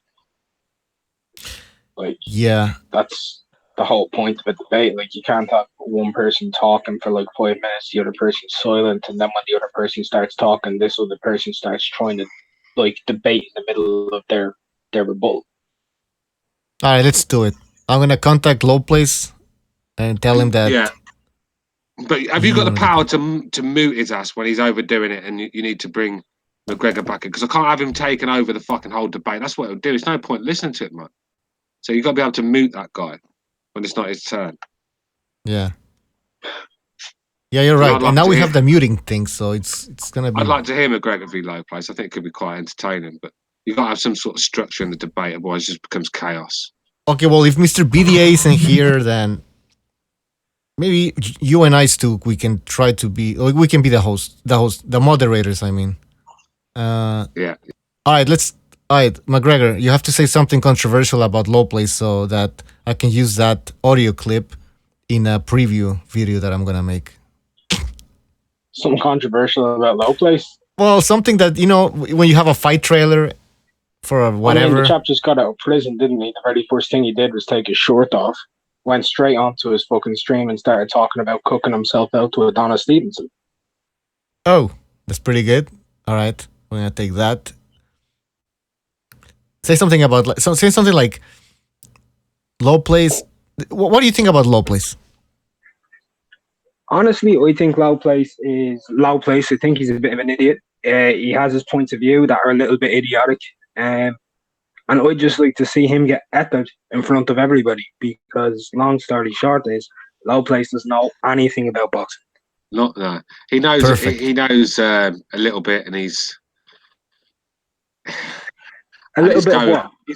He loads a little bit, and he's going with what he's got, and that's why he sticks to certain topics like Adonis Stevenson and Badu Jack. Because when you start to broaden the conversation and take anything else, he's fucking lost. So that's why he keeps rambling on about the same bullshit week in, week out. And I just can't be done with the guy. He's constantly fucking ruining our shows when we have them. We're giving chance after chance after chance. It's like when someone keeps giving you a chance, you're not going to keep doing the same thing, surely. If you've got half a brain in your fucking head, you're surely not going to keep doing the same thing that keeps getting you kicked off. But yeah, he does. Maybe we should have to Stu debate Low Place, but Stu has some we tried that. Right there. There is, because he's been at me for ages. But what is the debate about that guy, Adonis Stevenson? I mean, I've spoke to that guy for hours about that guy. There's nothing else to add. We've spoke that topic. So I mean, what is he going to talk about? And by the way, when Low Place, he doesn't. There's no listening to an opinion and connecting the dots. Thinking, he could be low on the highway. So you're never going to convince him anything. Even if you're right and got the facts in front of him, you can show him the evidence. It's not enough. Show him the receipts. Not enough. So how can you debate a guy like that when you're not willing to? When I asked McGregor to call out a Low Place, I thought he was gonna start talking like Macho Man Randy Savage, but no, still, I'm too diplomatic. Yeah, exactly. Too structured. Hey, Stu, why don't you debate Matt from the Boxing Voice? Oh well, that Sawyer boy from New Jersey. Somebody said he's Antifa. Well, he is, isn't he? He's out there he's out there fucking fighting with the Proud Boys, fighting against the Proud Boys. But debate him about what? I mean, no, I'm joking. No, there's nothing to debate. That guy's going to sound better than me, isn't he? He's going to sound better than me with his $500 mic. But that's it. Nah, there's nothing to debate. I mean, what the fuck was... I don't even... This guy wasn't bringing anything to... Anyways, I don't want to talk about that shit. He's got a new channel now. I see his name come up on my suggestions the other day. I had a look and it was a bit quiet, let's just say. It was a bit like a Deontay Wilder fight with an empty stadium there. You need some charisma to like used to. There is I mean, someone I genuinely like to debate Yeah, with. or even be miserable. If you've not got charisma, just be miserable like me. Even that helps, do you know what I mean? Because you can wind people up, and they're listening just to hear your negative side of the story. Just be different. But when you're just being a little cook, and let's be real, I don't want to listen to some little cook that speaks like a homosexual. I just don't. Jesus. Hey, Luke Peterson in the chat says El Dude versus Jimmy. Man, what are they gonna debate? I mean, no. It wasn't even a boxing debate. It was just El Dude was calling Jimmy a rapist. I mean, I don't know where that's gonna go as a debate, but no. Okay, by the way, guys, in the chat, if you want to help us out and you want to see a certain debate take place between two YouTubers, go contact them in their comment section, in their videos, wherever. Try to get them on this show and we will moderate. So, yeah, go ahead, spread the word. BDA is a place to debate. By the way, we have AA. Hey, I've just seen McGregor's comment in the chat about him debating boxing librarian. Unfortunately, McGregor, you probably wouldn't know, but librarian won't come on here because of me. I tried to contact him. He didn't want to come. He didn't. I put that up. Oh, was that you? Was it? I want him. I want the boxing librarian. I know Rascot's in the chat. Rascot's one of the boys. He can go spread it. Tell him to get his arse on here. And I wanted to do it. He's a dirty racist. I'll tell you, he's the most nastiest person I've ever met. You want about boxing? You want about boxing beats and rhymes? No, boxing beats and rhymes is a tit. Boxing library. Well, the little scruffy little white boy, the geek. No, the boxing librarian. Do you know that guy actually stalked me, mate? I've got actual video recordings of him admitting to following me about YouTube, stalking me in LDBC channels. No way. Did you know? He threatened me with the police, didn't he? Because I threatened to. I threatened to go out. I threatened to wait for him to come outside his house and put a baseball bat over his head, and he was going to call the police on me because it got to a stage where me and him were having a bit of beef, and he got in my face. He started. I called his bluff, and the guy's a cokehead. Let's be real. He gets about 4 grams of coke every night, sniffs it up his nose, and talks about fucking John L. Sullivan for 3 hours. Hey, Stu. Do you know what I mean? Do you want him to be on this show? He ain't no fucking cokehead. Yeah, he is. He's a massive. No, he's not a cokehead, man. He's a fucking inbred, is what he is. Jesus. He is an inbred, I know that.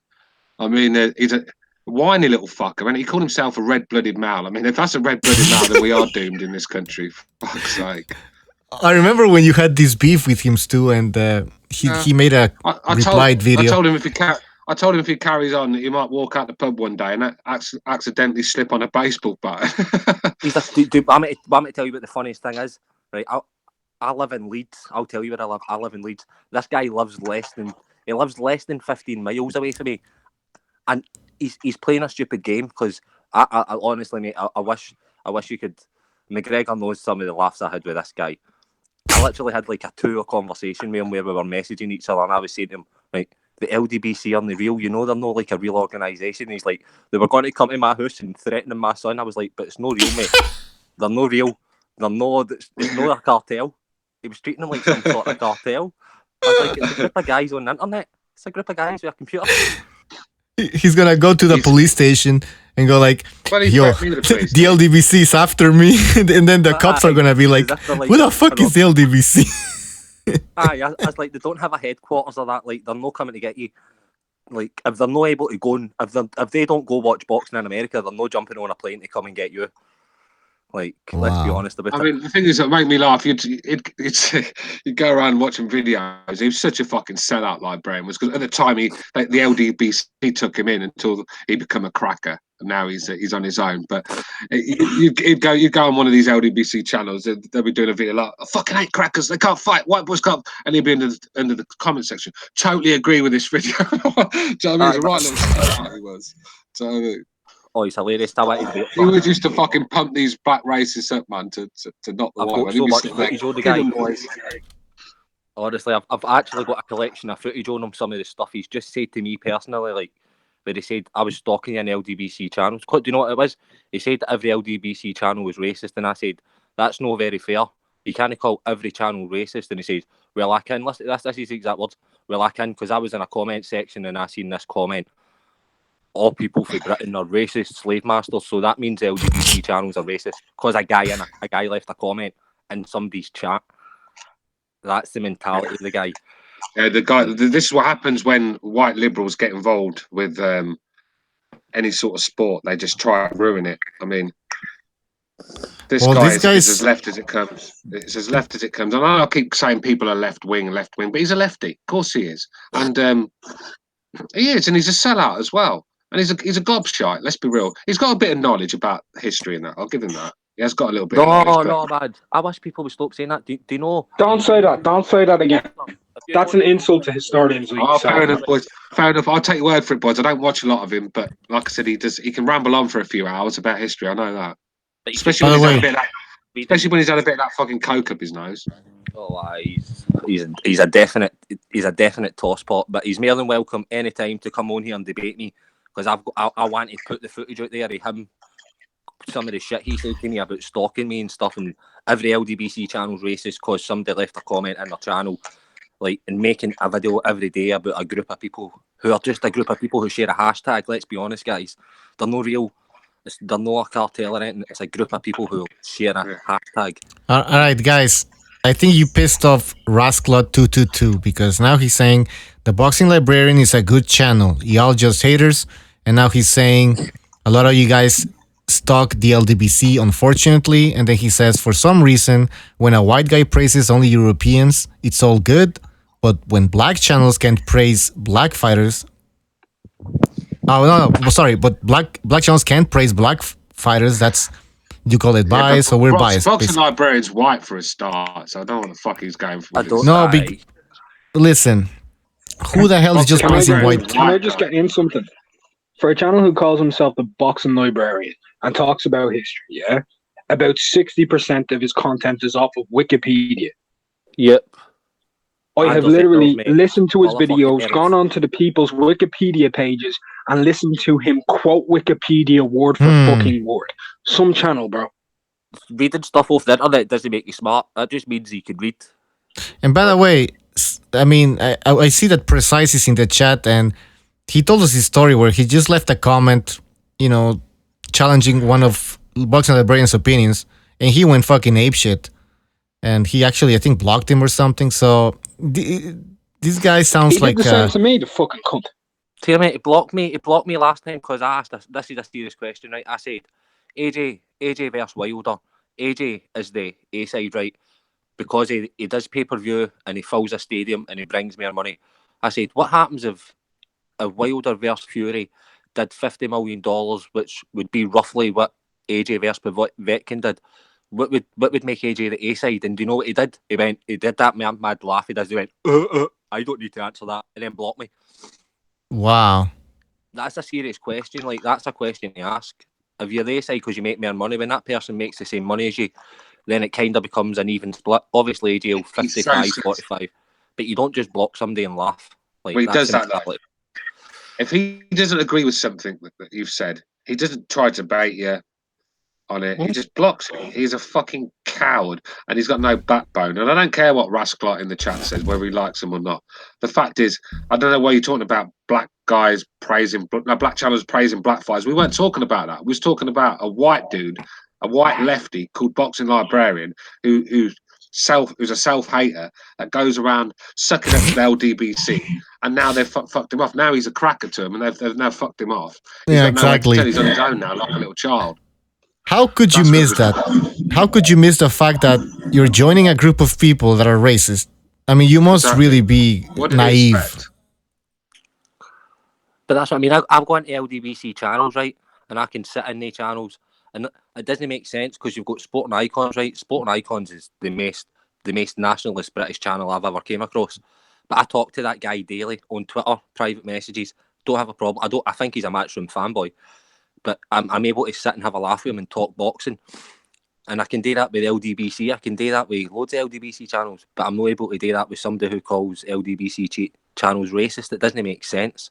The only one racist person, and that's the person who's saying everybody's racist.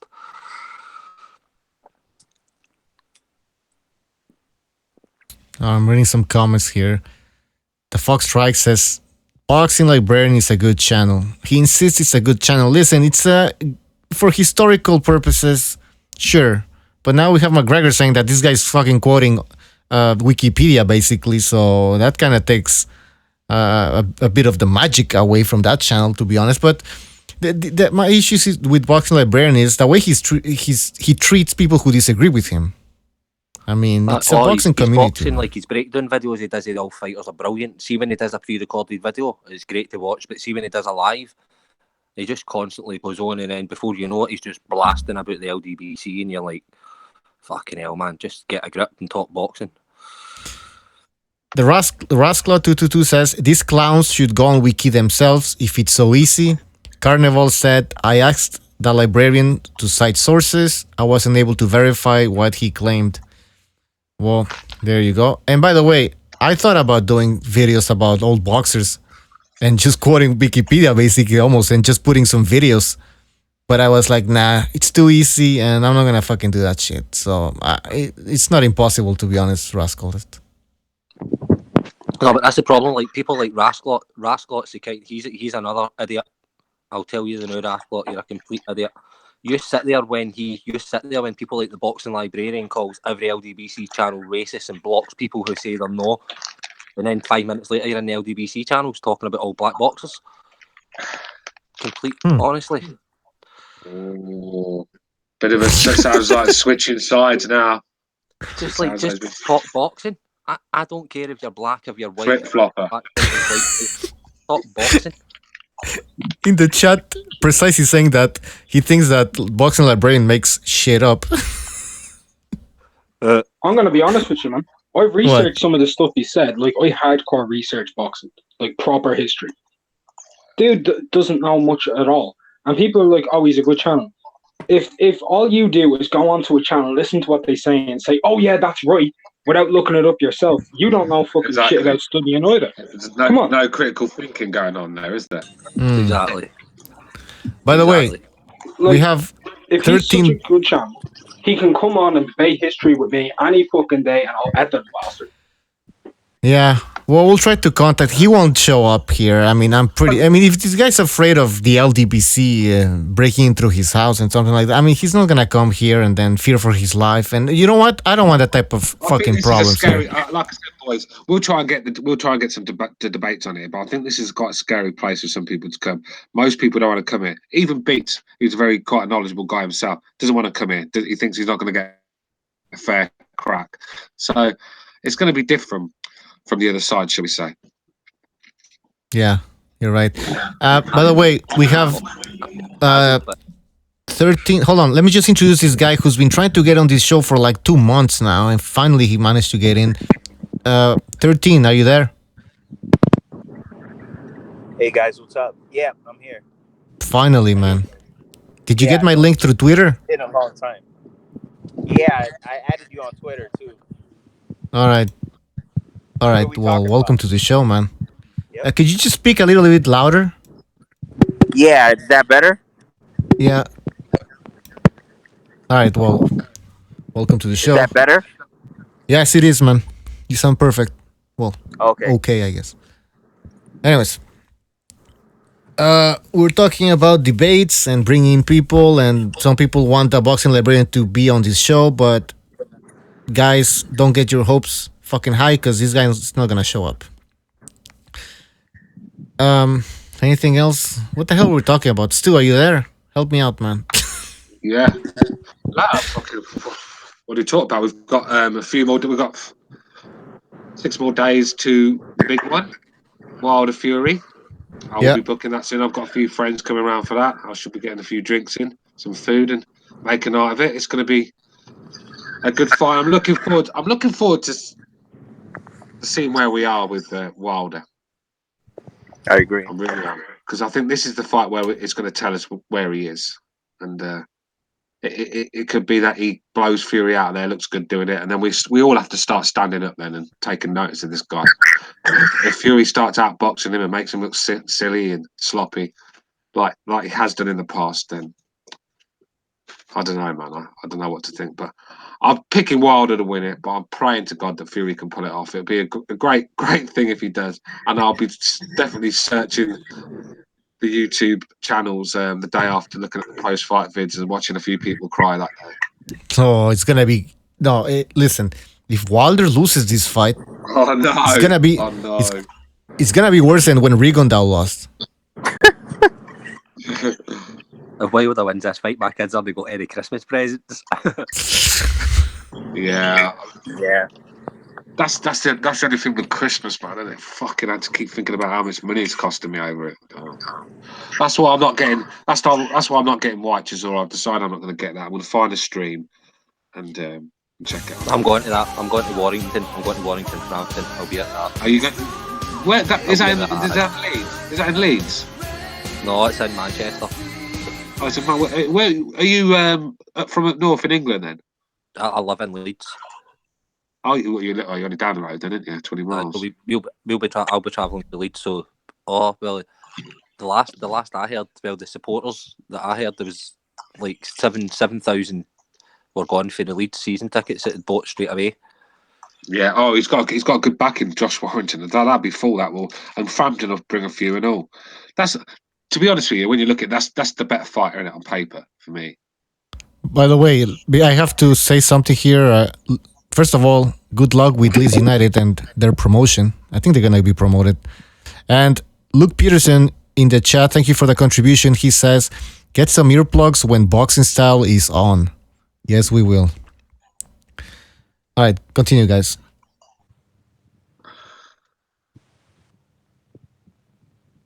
I think Stu was saying something about Warrington Frampton being the better fight on paper.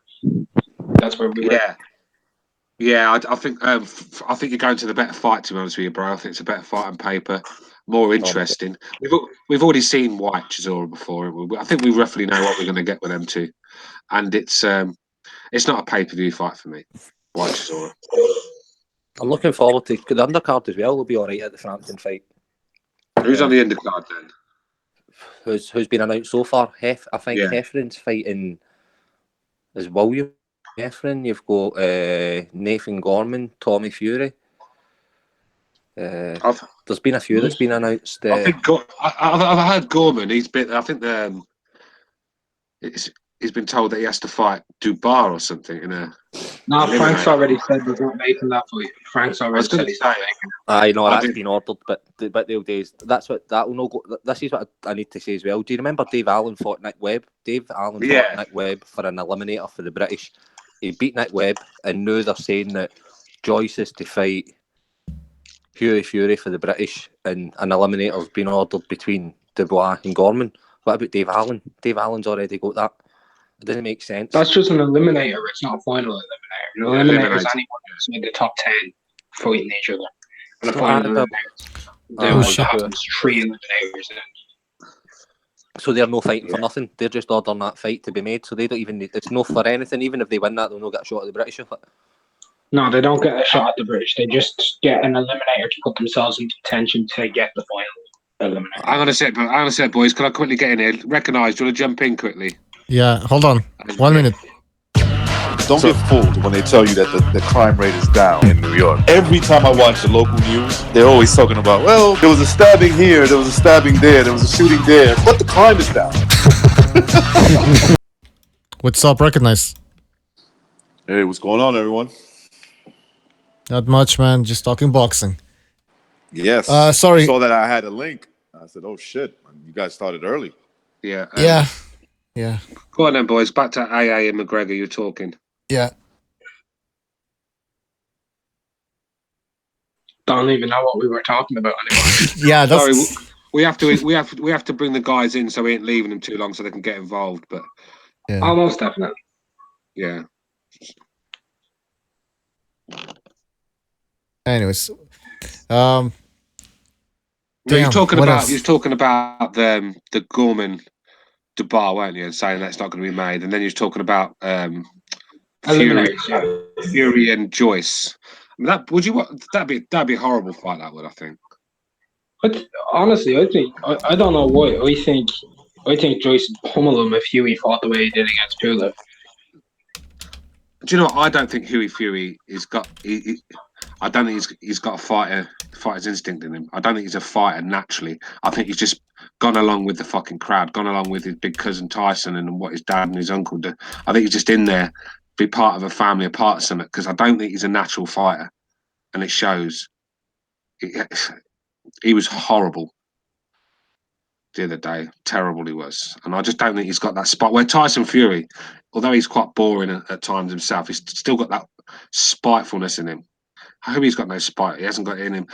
Tyson's can still hurt you with a shot. Fury doesn't look like he's ever going to hurt anybody with a shot. Just it's all the same stuff. I mean, telegraph that right hand, and that's all he was doing. And it was so telegraphed. He was lifting it up. It was like Chuck Liddell. I think Chuck Liddell's been watching the Huey Fury, like the way he was holding his hand up the same way, telegraphing the right hand. But it was just a horrible performance. I don't think Huey Fury is a natural fighter, to be honest with you. And I don't think that's why I don't think he's ever going to get to the top, win a belt. I can't see him ever winning the title.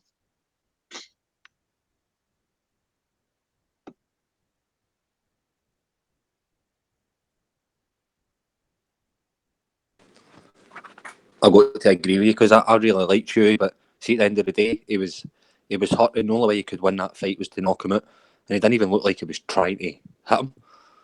He still was fighting defensive when the only thing he should have been doing is fighting as aggressive as he could. I don't think he's got killer instinct. Nah.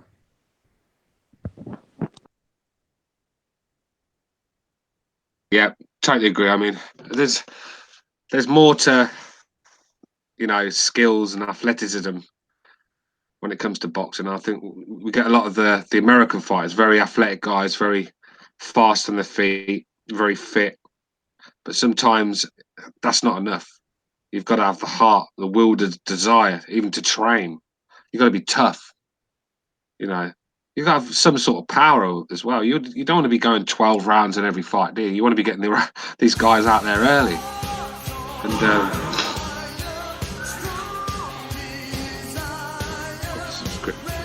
yeah, I mean, sorry, it's that song, man, keeps putting me off. Yes. So yeah, that's basically all I had to say, really. Did you guys talk about Bivol performance? Yeah, at the start of the show, we talked about it. Okay. It is. What do you think? What's your opinion? I don't think he has as much power as Kovalev, but I thought he boxed beautifully. He was mentioning that he wanted to go to 168, that he's open to go to 168 or stay at 175 and unified, which, I wouldn't mind if he went to 168 and fought like the winner of, like Canelo, Fielding, or, possibly Triple G and Callum Smith. But I don't know. I thought it was interesting. But I thought he boxed beautifully, though. I thought he boxed very well. He might have the best feet at light heavy. Yeah. Sorry, I'm back, but Luke Peterson says low places in the house versus McGregor. Oh, he wants.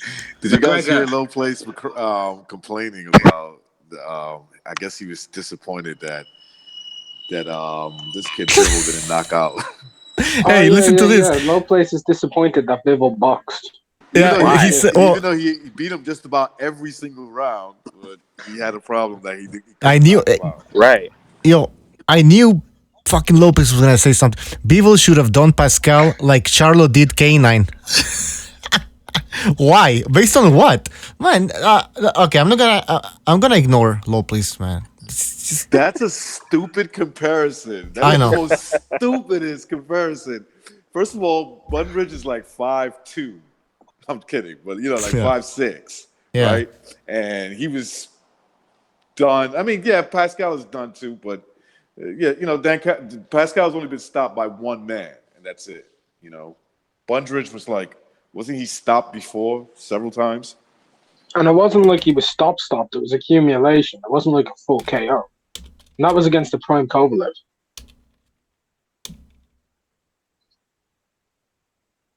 Yeah.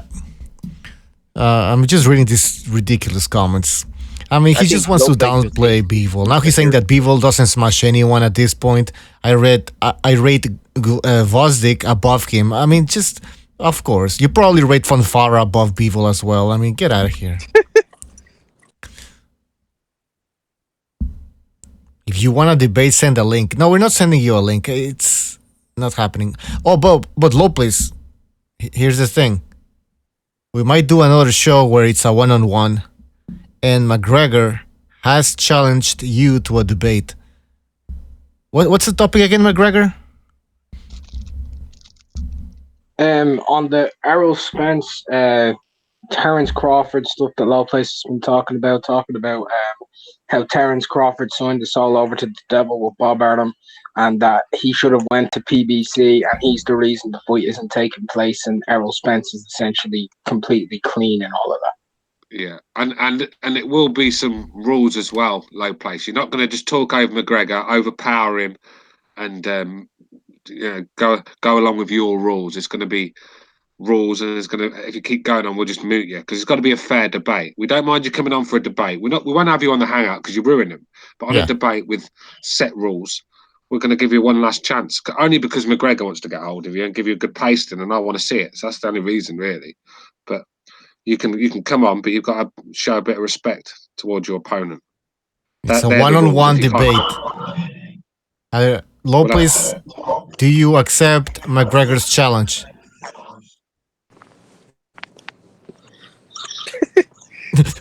Precise wants to moderate.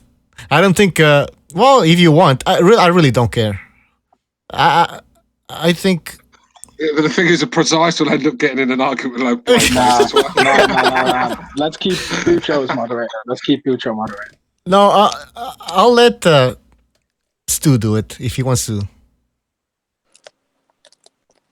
Yeah, I'll do it because I'll keep Low Place in his. Because Low Place is, I'm at the end of my tether with that guy, so my patience is thin with him. So. Wait, are you guys gonna do a debate? McGregor at Low Place? Yeah. I want to see that. It's pay-per-view. Pay-per-view. No, seriously. It'll just add something new to the channel when we're not there's weeks go by where there's no fights and we've got fuck all to talk about. Yeah. So we can just bide a bit of time, get a few debates, call it. Well, it's the boxing debate and arena. We might as well make the best use of our name, and we'll start doing more of this. But obviously, there's got to be respect on the debates. We can't just have chaos. There's no point. Well, looking forward to it. We can do it the week of Canelo against Rocky Fielding. Nobody cares about that fight. Make it a co-main event. Hey, have you noticed how they promoted that though? They've promoted it as Canelo versus Rocky. Yeah, I've seen that. Oh my god. So, yeah, they won't put the Fielding in. It sounds better if it's just Rocky, doesn't it? When they put Fielding underneath it. Hey Stu, they're trying to milk that fight. What's that?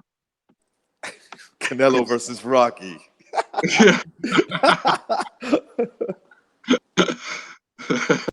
All right. Anyways, Lopez doesn't want to debate him, so he says, "I want Spence." Says the guy who only got in the WBC rankings.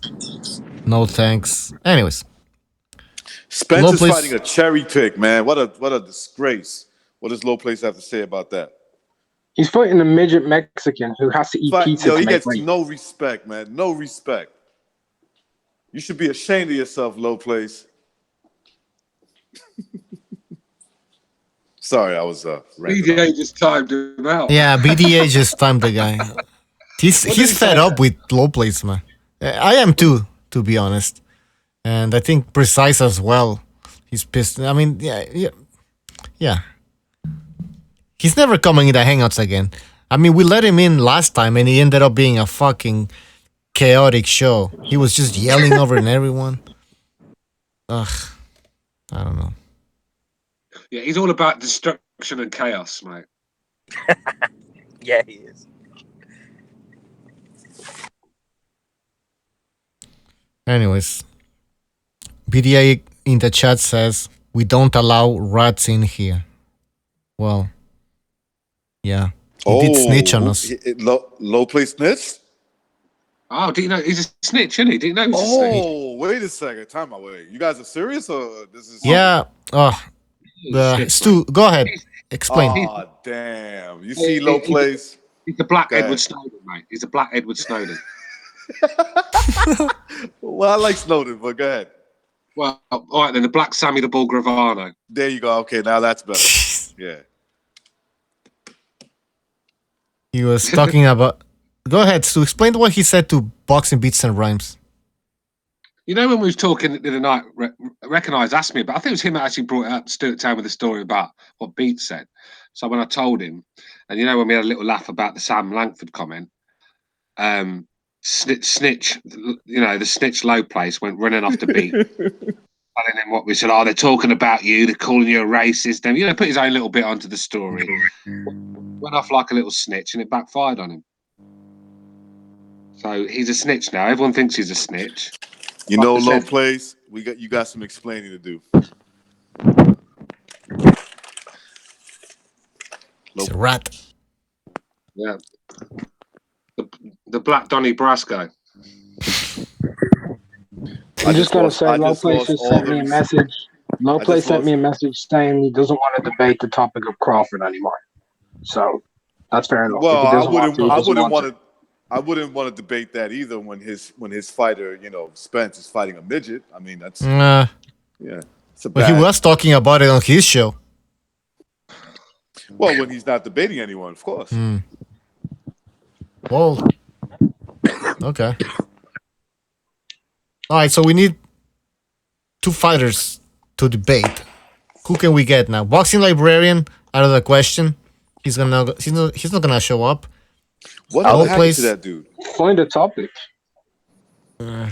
Topic. All right. Whatever happened to that topic, dude, you'll find the people. I'll tell you what to do. All you guys on the chat or on the Hangout, spread the word. You know, go around and say if any of you guys, all these guys that talk the big game in the comment section, and they're giving you a bit of shit, just give them the BDA channel details and say, look, there's an arena here for us to slug it out the old Roman way in the fucking Colosseums, and see who turns up, see who's got the balls to turn up, and that's how you get these. Once a few debates get going, then other people will see that it works and it'll start picking up. But right now, there's a lot of people that are gonna be scared to come on this show because we've got some strong characters here. And hey, Stu, whatever happened to that boxing librarian guy? We were just talking about him about 20 minutes ago. So yeah, I don't really want to get back onto that. He's still alive. But he's still on YouTube, in other words, right? Okay. Yeah, he's changed his name and. That's what it is. Okay. I am the king of information. He used to say that. The king of information. I mean, he was like the Alex Jones of InfoWars. Oh, his laugh, man! That laugh is fucking. It's a pure paedophile laugh. It's bad to say that. I sound bad, but it's a pure fucking Jimmy Savile laugh. Fucking hell! Oh, that's Jimmy Savile. Precise wants to debate Trap Media, but on Second Renaissance. Because they want to debate. Because Trap Media is a vegan. You should probably get Precise to debate vegan games. I'll tell you what, though. I was listening to last night's show when Precise sang, "Girl, you know it's true." I was in fucking we were talking about the Charlos. Oh, dear. Look at my buddy Boxing Style. Boxing Style. Buddy? What's up, guys? Fucking hell, it's jihadi boxing style. Fuck yeah, bro. I'm gonna blow this internet up right about now. How you guys doing? Pretty good, man. Good. So what you want to debate someone or what's your plan here? Debate? I was gonna debate with Stu, but he was too chicken shit. Oh yeah, that's what happened at that situation. I was sick. What do you want to debate? Poppins and Nigel and shit, you know, with McGregor. Hey, what do you want to debate about? Because I'm fit now. I mean, that's all in the past. I mean, I lost all the material I need to. You had nothing, man. You know what I mean? Like I had all the wood and everything ready. I need the fuel and shit, lift you up and shit. I don't have it anymore. I used it for like Winter is coming around, bro. I need to use that shit for winter. It would have been Danny Garcia v. Rod Volker all over again. Trust me. Whatever. Where's my letter? All right, we need something to. Okay, yeah, you're right. Hey guys, look at this. The ticket for Wilder. Are you serious? Yeah. Is that what you got? Respect. You going boxing style? Yeah, I'm going, bro. Fuck yeah. Respect, man. At least, see what I mean? At least boxing style goes and represents the US. It goes and backs his boys, man. all these guys. You know what? No, I don't want to get into this issue. But, all right. Stu, you have a very good idea about bringing back 1-versus-1 debates on this channel. Yeah. The problem is... As long as we've got some structure and some rules and some guys that are going to put their foot down when someone else is playing up, then we can get a good show going. I mean, the last time it was chaos because we had no structure, but yeah, I think it's a good idea. We've got some talented guys on this show, and we've got some good topics to talk about. I mean, I'm up for it. Anyone that wants to debate, instead of going on the chats and calling people names and being a little pussy, just come on the arena and swing it out the old-fashioned way. That's it. Till someone taps out. Oh, I saw what you did there. I saw what you did there. I didn't do anything. I'm a good man. Beef.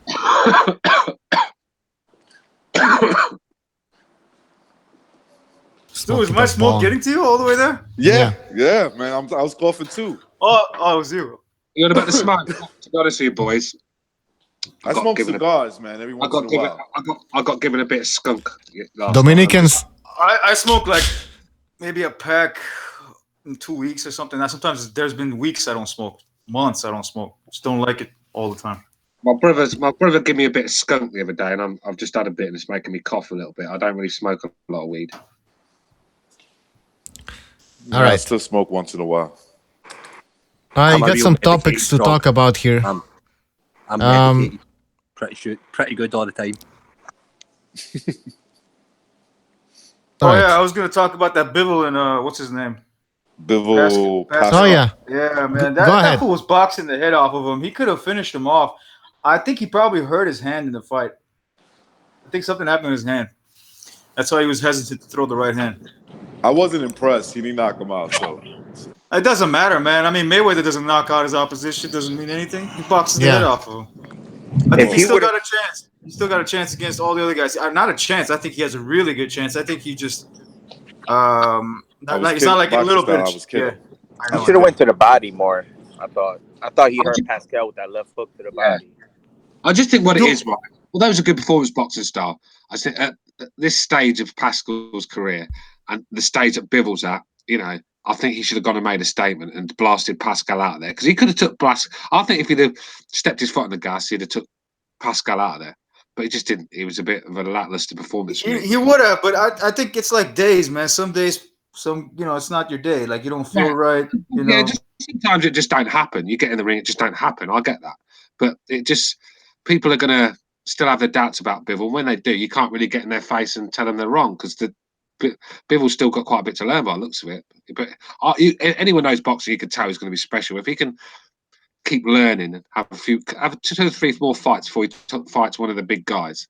Then I think he could be a real special fight. But right now, I think he's there for the taking. I think Better Biev has a very good chance, or Better Biev, what you want to call him, and Alvarez will be a dangerous fight for him. Even Kovalev could be a dangerous fight for him. So. I think Beterbiev might take him out only because he's so powerful that if you got to hurt the dude and keep him hurt. But he cannot if he can outbox him and sustain that pace against Beterbiev, he can win on points. But if not, he's gonna get stopped later on. Dude, I genuinely believe he hurt his hand. There were people saying that shit too. I think he hurt his hand. I'm gonna say, boys, 13. The guy that says 13, the Golovkin. You need to move the background. There's a real noise in the background. Yeah, it's the same thing as saying why Wilder didn't knock out Stavern because he hurt his hand. I mean, it's the same shit, man. Come on, man. You got to look at it. You can't just look at it one way. You got to look at it the other way too. And I thought that was his best boxing performance, Wilder's, against Stavern, where he showed that he can, that he can sustain stay, like Stu said, stay in his shell and box within that. He looked good for the most part of that fight. But yeah, I'm okay with I'm okay with Bivol going 12 rounds with him. But I've liked him to knock him out. Of course, everybody does. But dude, he wobbled him so many times in that fight. Yeah, that's what I'm saying. He wobbled him like 12 times in that fight, bro. Like it was something ridiculous. like that. And he kept letting Pascal get breathers. He kept letting Pascal back in. Yeah, let me ask you something, Stu. Do you think he was working, like he was just trying to get some work in, or maybe he could have, like boxing style said, maybe his hands were sensitive and didn't really feel like going for the bomb? I think he's a bit worried about getting caught. Pascal was quite dangerous because he fights in spurts. He'll cover up. He'll cover up. It'll look like he's hurt, and then he comes swinging 4 or 5 big shots at a time. And I think that's what was worrying him, because when you think Pascal's really hurt, he comes back with a combination of bombs. So he's a bit like Holyfield used to be when Holyfield got hurt. He seemed to be his more dangerous sort of thing. And I think that's what Pascal's on. I think he was a bit wary of going in and walking onto one from Pascal, because that's what Pascal does, just covers up and then has his little burst here and there. Low place is like, he doesn't throw any angles. I'm like, that's not his style, jackass. He only goes back and forth. I've never seen that guy do angles. He's only a back and forth. He's really good at it. He's probably the best at doing back and forth. He's maybe even better than Lomachenko at it. His timing when it comes into knowing exactly when to go in and when to go out is impeccable. But he doesn't do angles. That's not his style. He doesn't work on it, I guess, too. Maybe that could be a thing.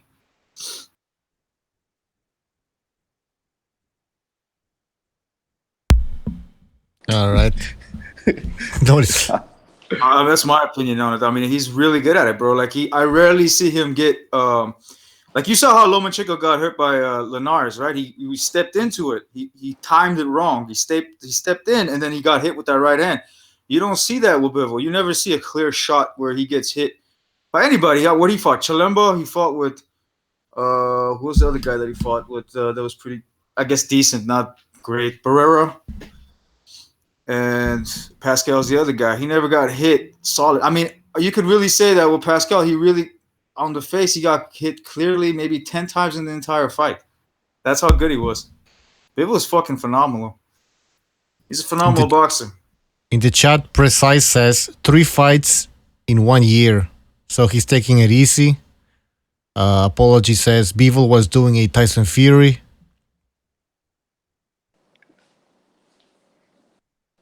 What else do we have here? Del Boy says, like I said, if an American boxed exactly how Bivol boxed, people would have called it a boxing lesson. That's a very good point. I think only Floyd Mayweather can go 12 rounds, as well as other fighters. But when it comes to these Russians, I mean, they have to go for a fucking knockout. All right. Guys, maybe we should end the show now. I think we covered a lot of ground. One more thing to say. Somebody said that Chuck Liddell, 50-year-old Chuck Liddell fighting Tito Ortiz. That was ridiculous, man. That guy, he was losing his breath after a few moving back and forth. You saw that shit too, right? He was so stiff. Breath, bro. Like, I was like, this is over. This fight's going to be done very quickly. And then the next thing you know, he hits him and it's over. Yeah. Like, he went down he went down like a 50-year-old too. He's just like, Chuck Liddell's prime was 15 years ago, bro. 15 years. That's a long time. If I was 15 years younger, I would have beat your ass. That's what he probably told him. Pretty much, but he didn't want to say it. He's like, homeboy. He's not going to say, if I was 15 years younger, this would have been a whole different scenario. All right. Any other topics before we end the show? I guess not. All right. Well, where's is McGregor here? Nah, he's gone. I was gonna ask him where he's gonna sit so I could, surprise his ass. Oh, he's going to the fight. Yeah, he is. He's gonna go to the fight, so I'm surprising his ass. Wherever he's sitting, I don't know. I'll try to give you. I don't know if I have him on Hangouts, so I'll try to give you his Hangouts. All right. Anyways, thank you for joining us, guys. We'll see Peace, you next everyone. time. See ya. All right, brothers. All right, man. Everybody in the chat, thank you for joining us. Don't forget to check out our Facebook page, our Twitter. We're gonna post this show on iTunes, Google Play Music, Spreaker, Stitcher, all those famous podcasts. And what else? What else? Au revoir. See you guys later. See ya. Arrivederci. Don't forget to check out the panelists' channels. A lot of the panelists have YouTube channels of their own, and we post the links in the description. So I'm going to be posting the links after this video is uploaded. So don't forget to do that. And yeah, that's pretty much it. If you guys want to support us on Patreon, we have a Patreon page. And yeah, support the show so we can grow bigger and stronger. All right, guys. Thank you for joining us. We'll see you next time.